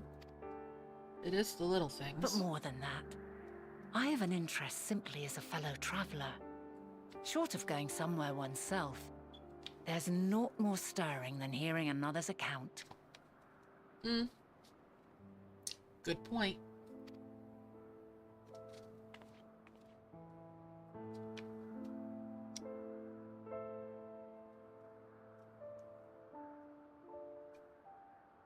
Alright. So many things to tell her about then.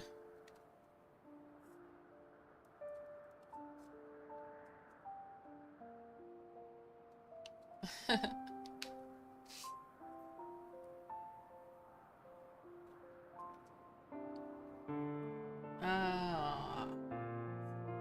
And time will pass. Incredible. Would that I could have been there to see it. Oh, well, in a way, you surely were.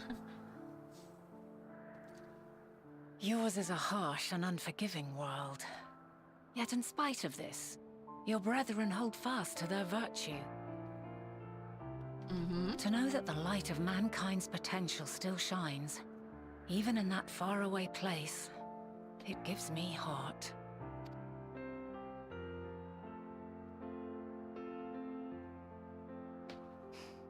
Thank you for regaling me with your tales. I will treasure every word. Alright. As you know, I was once a scholar. And among other things, I sought to understand the workings of the world.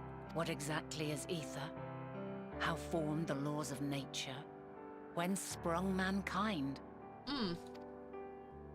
Riddles and mysteries beyond counting. Over the years, I have managed to find answers to some few of them. Yet rather than attain a sense of mastery, the more I understood, the more I came to hold the world and its miracles in awe. We too are miracles, each and every one of us, born of the warm breath of life that traverses the heavens, swirling through eternity. When I fully grasped the improbability of our existence, nothing felt impossible anymore. If it could be imagined, it could be done. Great way to look at it. A passion swelled within me, an epiphany dispelling all preconceptions of what was natural and true, and a presence without, immense yet intimate, fate perhaps, holding us in its tender embrace. As reassuring as it was intimidating, how keenly aware I became of creation's fragility, built as it is upon precarious happenstance. I was overcome with an irrepressible urge to know the world more intimately, to hear its voice, feel its breath. Hear. Feel. I ventured forth on a journey that very day, so very long ago now. Freed from presumption and prejudice, I saw the world through a newborn's eyes. Everything fresh and new, and so beautiful. Lands that stretched on forever. Skies one could drown in. The heartbeat of nature, silent yet strong. And amidst it all a people, beacons of light and life. Laughter that warmed my heart like naught else before. They are my meaning, and my purpose, my love. And so long as they need help, I cannot return to the star. That explains a lot about her. Perhaps my future self is still waiting for it. A moment she can let go and walk unto the end. Safe in the knowledge that man will find his own way.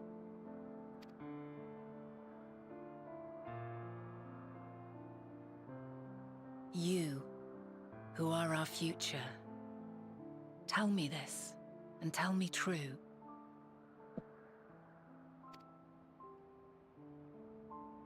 Has your journey been good? Has it been worthwhile?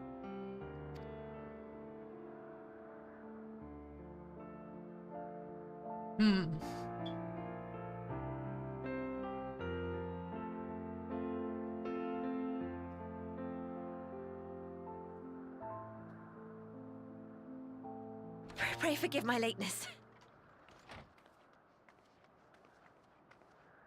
My observation subject was rather irritable, and it took a while to settle it down. No need to apologize. Your work takes precedence. Besides, we had a pleasant conversation in the meantime. And deep thoughts. You're too kind. Now then, I'm told you wished to ask me some questions. Indeed.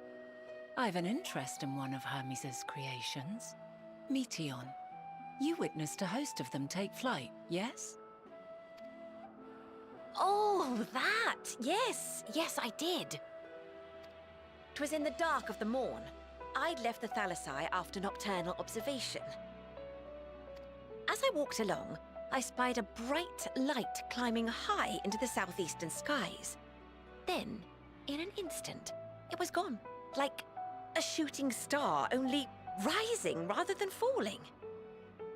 But then another shot up, then another, and another. Intrigued, I made my way to the edge to investigate. And who should I spy on an isle to the south but Hermes and Meteon, the Metea, rather. There were lots of them, and I realized they must be the shooting stars that I'd seen. A dazzling spectacle indeed. Have you spoken with Hermes about this? Oh, yes. The sight left such an impression on me that I approached him about his mystery project the very next day. Alas, he said that he couldn't reveal anything just yet, that he needed to conduct further tests. It shouldn't be long now, though. He often returns to that isle, and I have a feeling he's nearing a breakthrough. Is he though? Alright. Splendid. We are likewise eager for the details. Indeed. Well, that is all we wish to ask. Thank you for taking the time to indulge our curiosity. You're very welcome. It's always a pleasure to speak with other inquisitive souls. Oh, and will you be descending now? If so, I shall link the doors for you. Please.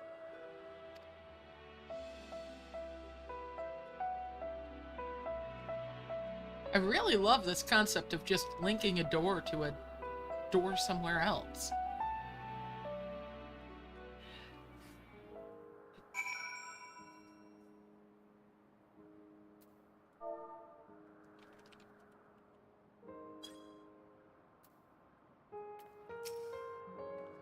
Alright, Phaera says, so another piece of the puzzle falls into place.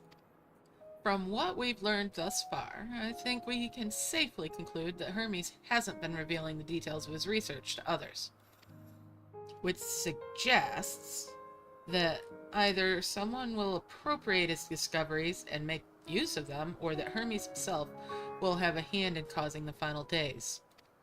Since we have no reason yet to suspect the former, we should consider the latter and more likely possibility. Proceeding under that assumption, our next step should be to divine why, or even if, he might desire such a terrible fate for our star. Alright. And worthy of his back, Phaera has a new course of investigation in mind. Oh boy. I should like to visit the site from which Hermes set forth the Metea. If we are fortunate, we might find some hint of what drives this research of his. Galeen said she spotted them in the southeast, rising from an isle she could see it from the edge. If we stand at the same vantage point, it should not prove too difficult to locate the island in question. Let's take a look, shall we?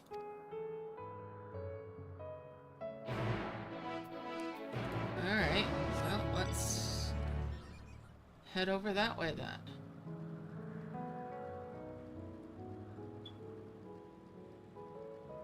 Follow the path.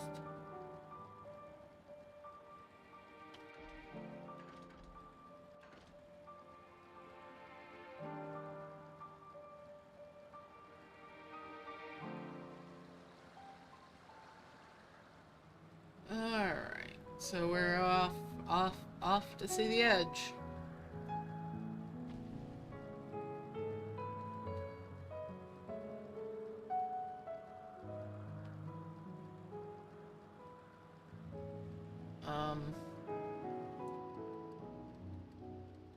Over there. Alright.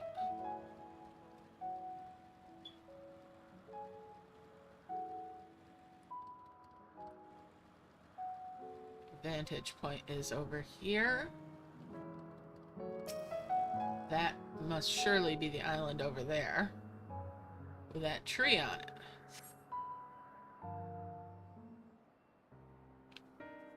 Oh, this... Alright. But now says, now, if I were conducting some research, where would I go? Ah, what about that one? Have you means to fly? 'Tis quite a distance away. Not here. Bana says, inconvenient, but hardly an insurmountable problem.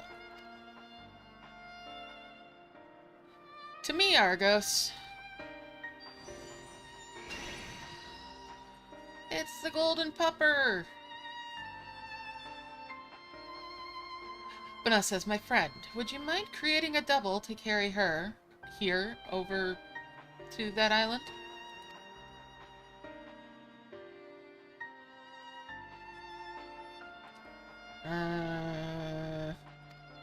No. Bana says, stubborn creature.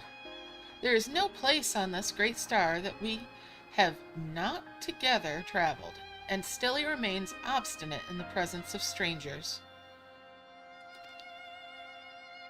Argos has rather exacting standards, I'm afraid.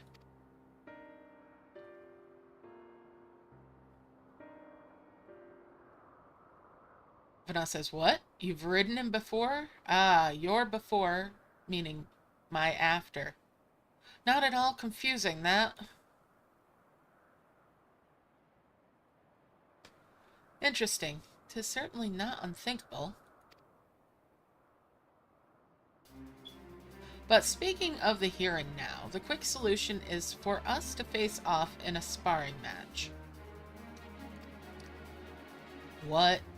Demonstrate to him that you are capable of holding your own against me in battle, and you should convince Argos that you are worthy of his back. And besides, I might even teach you a thing or two in the bargain. Alright. You seem doubtful, but useful lesson or not, it will certainly be a moment to remember, a memory of the distant past to cherish. What say you, traveler out of time? Choose your battlefield, I'll do what I must, or if this memory turns out to be a bad one. And if this memory turns out to be a bad one, you're gonna kick my butt. Bana says, that's up to you, isn't it? If a loss would sting, then you had better win. Clear your mind and prepare your weapons. I'll await you at the clearing over yonder. Alright. I am prepared to have my butt throttled.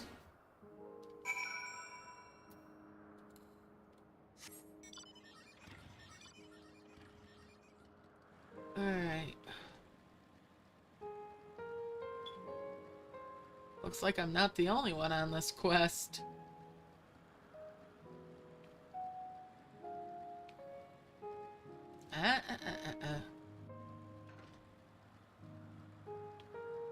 I don't need a big horny cat coming after me.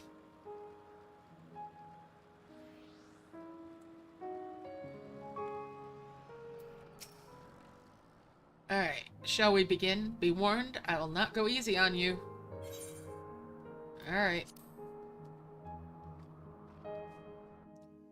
And she's not gonna, that's for sure. Alright.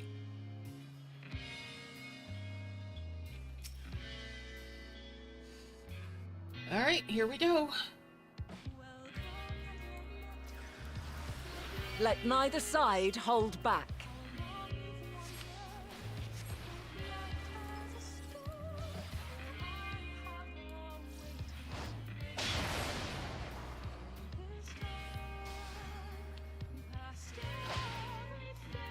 My blade sings!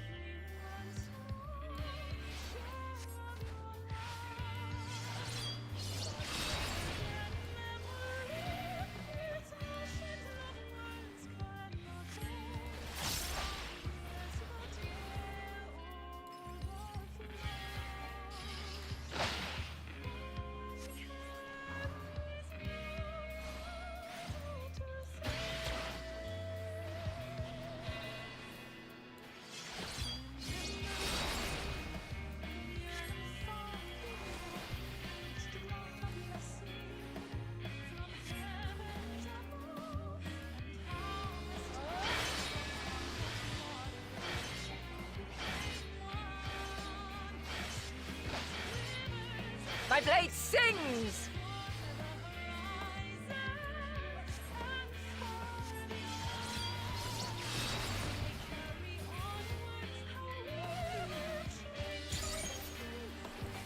Impressive. I shall have to try something different.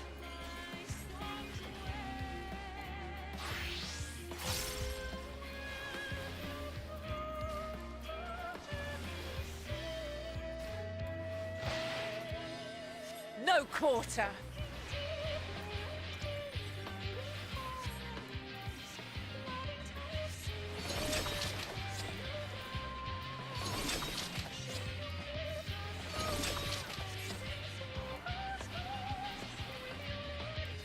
Have a taste.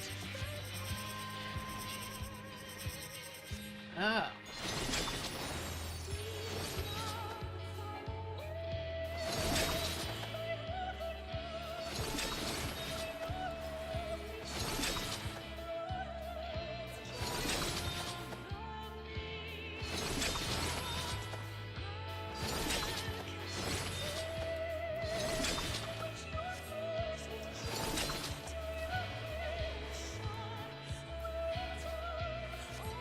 I see you won't be easily overcome, but neither will I.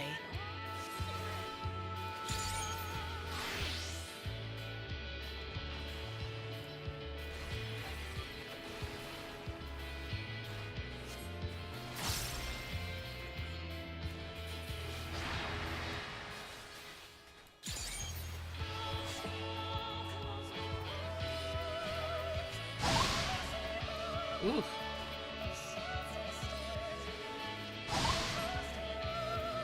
Prepare yourself. Ah, crap.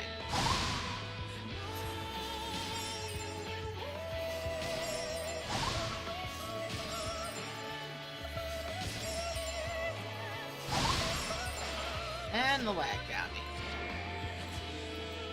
Sure cast.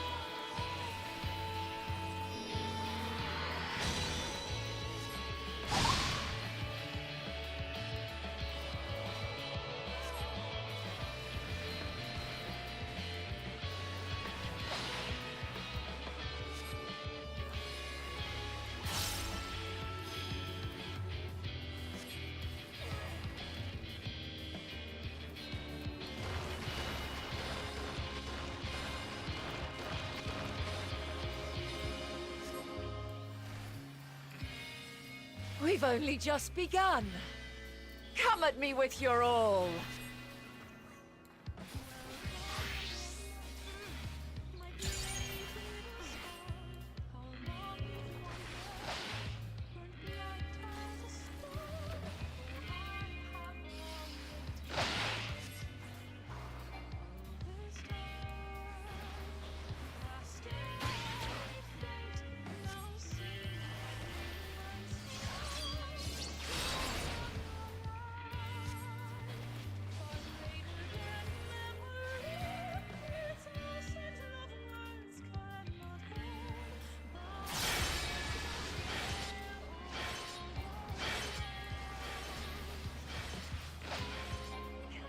blade sings!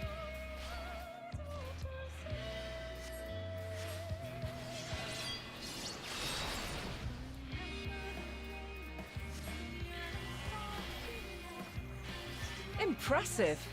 I shall have to try something different. Oh, we're gonna change it up again. And she's back to being a dancer. Very well. Let us move to the final trial.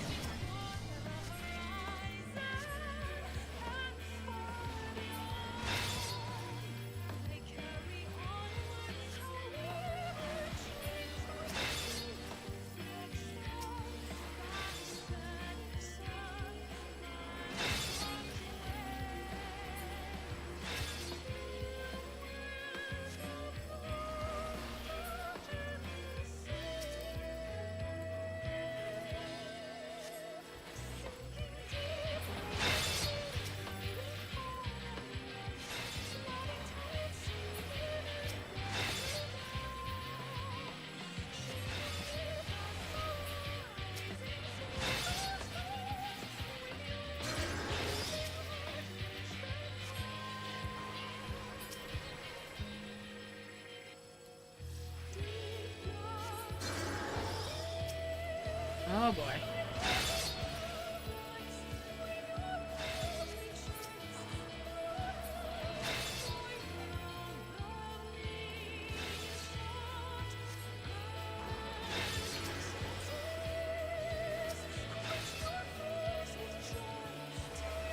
Uh-oh.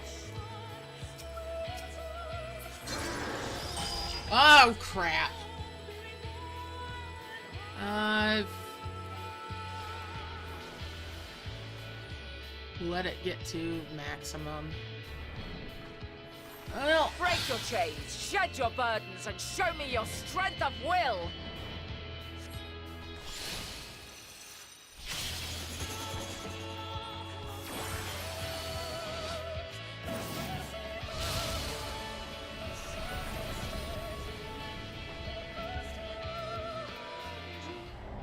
and I flunked the banal course. Alright. Is there anything I can do about gear? No, I'm geared up. I'm just dealing with NA ping on an EU server. So I will make an accommodation for my lag. And let we'll neither try it side again. hold back.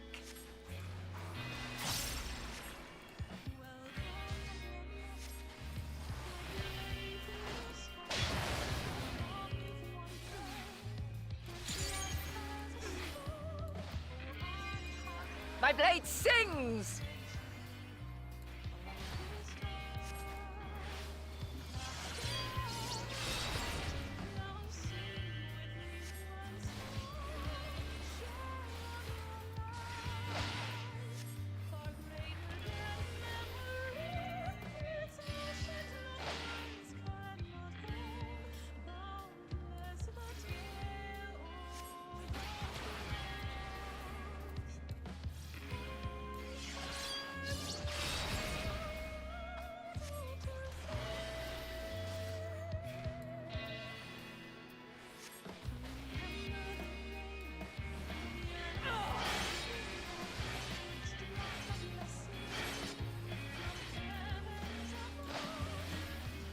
My blade sings!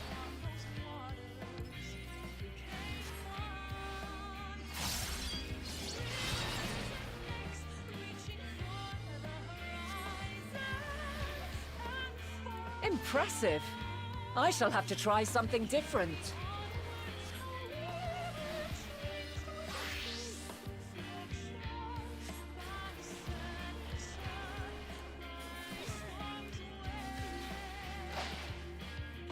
No quarter.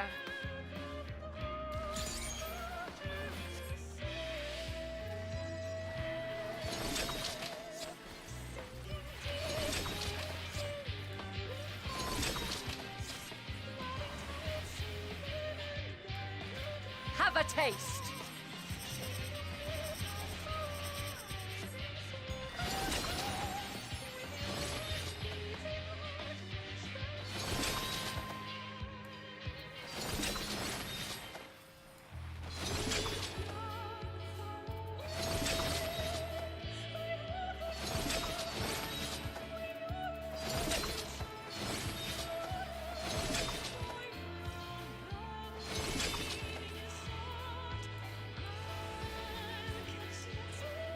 I see you won't be easily overcome, but neither will I.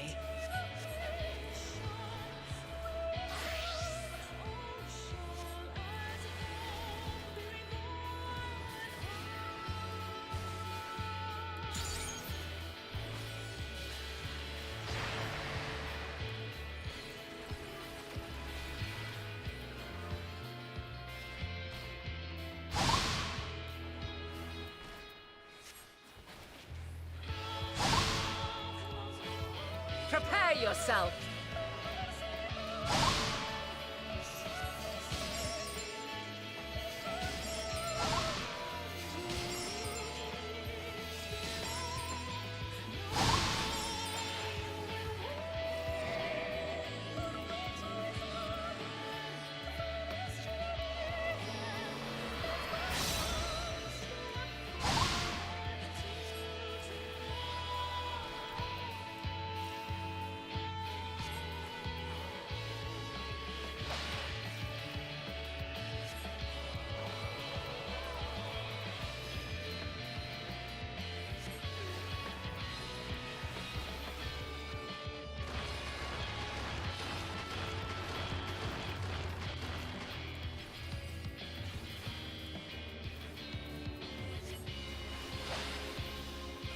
Very well. Let us move to the final trial.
There, that was better. Break your chains, shed your burdens, and show me your strength of will!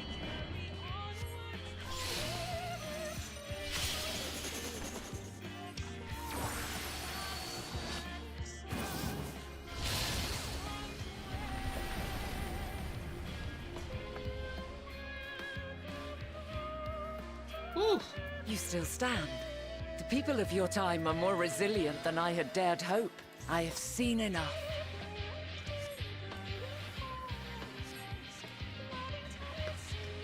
Alright, so I made it through that time.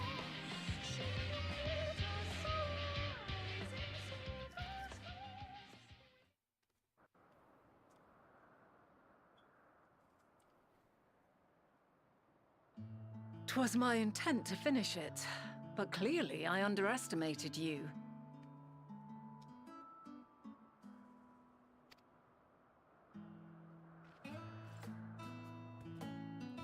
One would think I never learn. I made the same mistake with Azem when we first sparred. Despite being less than half my age, her strength was astounding. As is yours. 'Tis plain you have weathered considerable hardship. Far more even than your tales would suggest. Maybe, maybe. It seems we have both learned much on our journeys.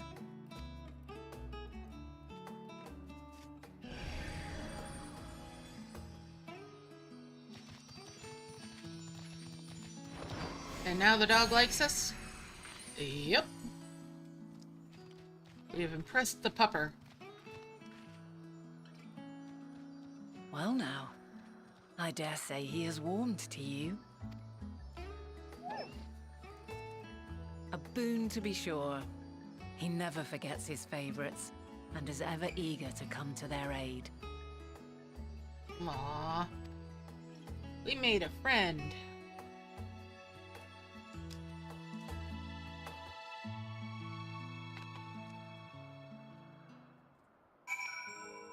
Alright.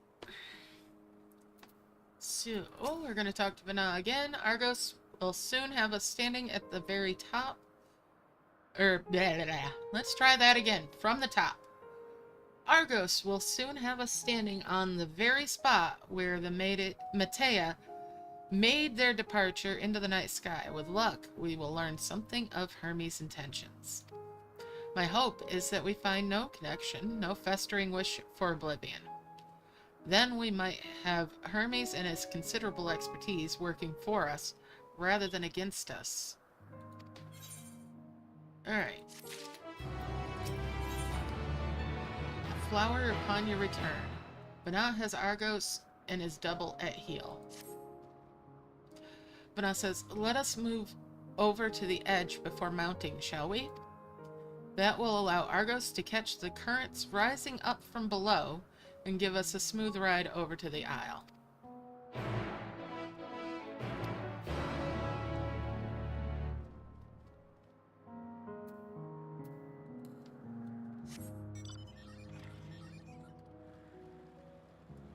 Alright, let's head on over.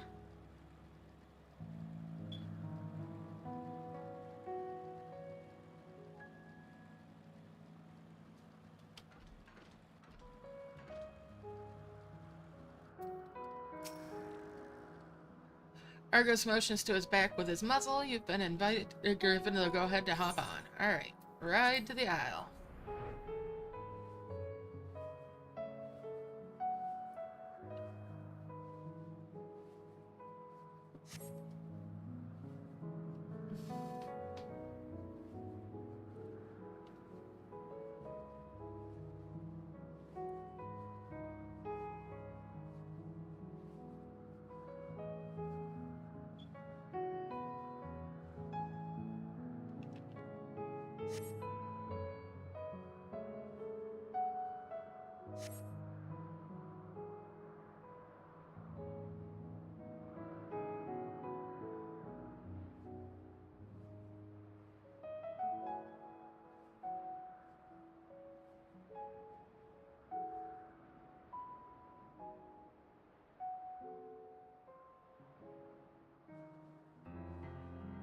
Brace yourself for landing.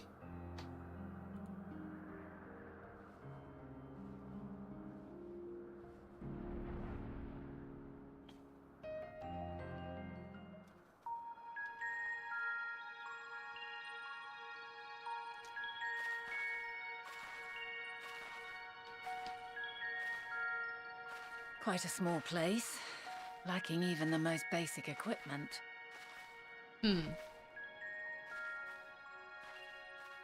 Pretty spot, though. The present may yield no clues, but we may yet try perusing the past. Have you done this before?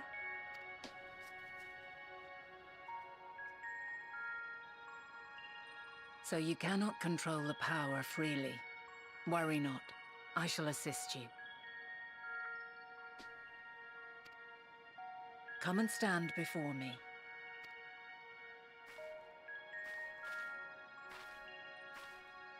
There are two ways to see the past. The first entails peering through the walls of the soul in the moment a subject is recalling a memory. The second requires no subject, and is instead a process of piecing together an event from ripples left in the ambient ether. As memories are etched upon the ether of the soul, so too are they etched upon the ether of the world. In this way can history be preserved. Such memories are given to fading, however, and can prove challenging to visit.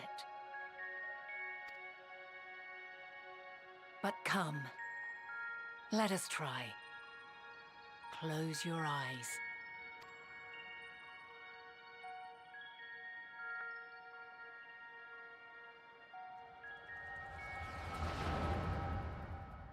Peer into the past, huh?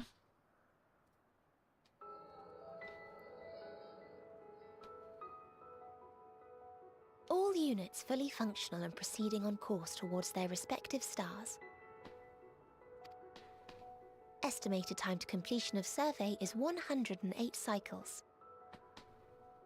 End of status report. Severing connection with shared consciousness. They're a hive mind. Great. Did you hear that, Hermes? All is well.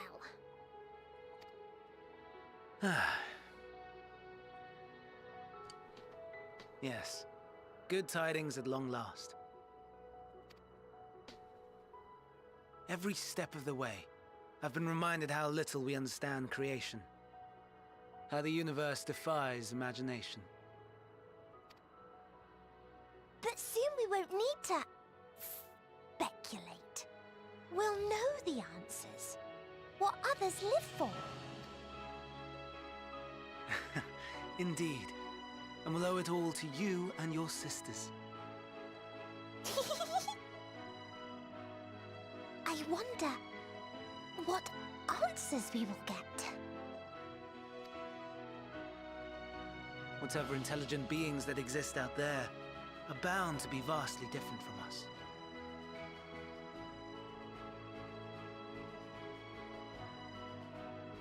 Okay. Diverse in form and culture. Possessed of unique ways of thinking. Their conception of life and its purpose will be no exception. Completely and utterly unlike ours.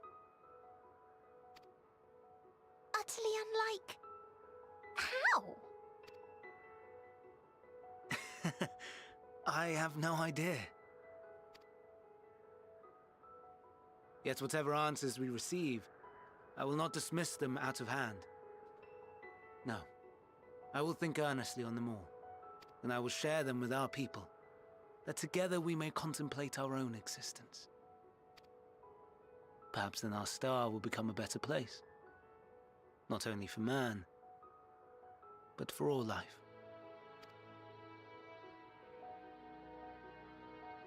Meteon, as though I gave you wings to soar the heavens, I did not teach you how to walk the earth.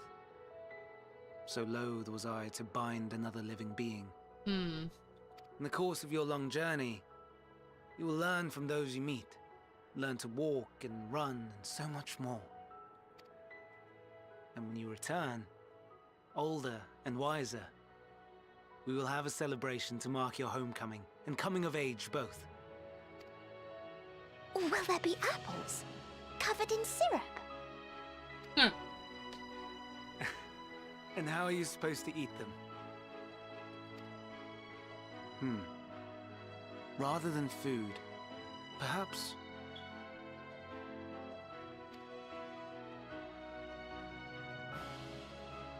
a flower.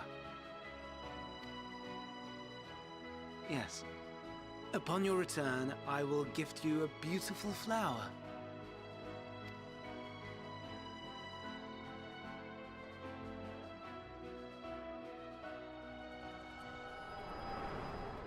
Oh boy. Okay.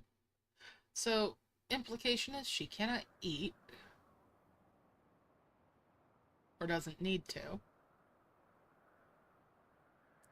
But she is a construct. But still. So, what is your opinion? Alright, so what do I think? Hermes wouldn't wish for the final days. Hermes is a gentle soul, and yet... Or I couldn't say just by this moment alone. I couldn't say by just this moment alone.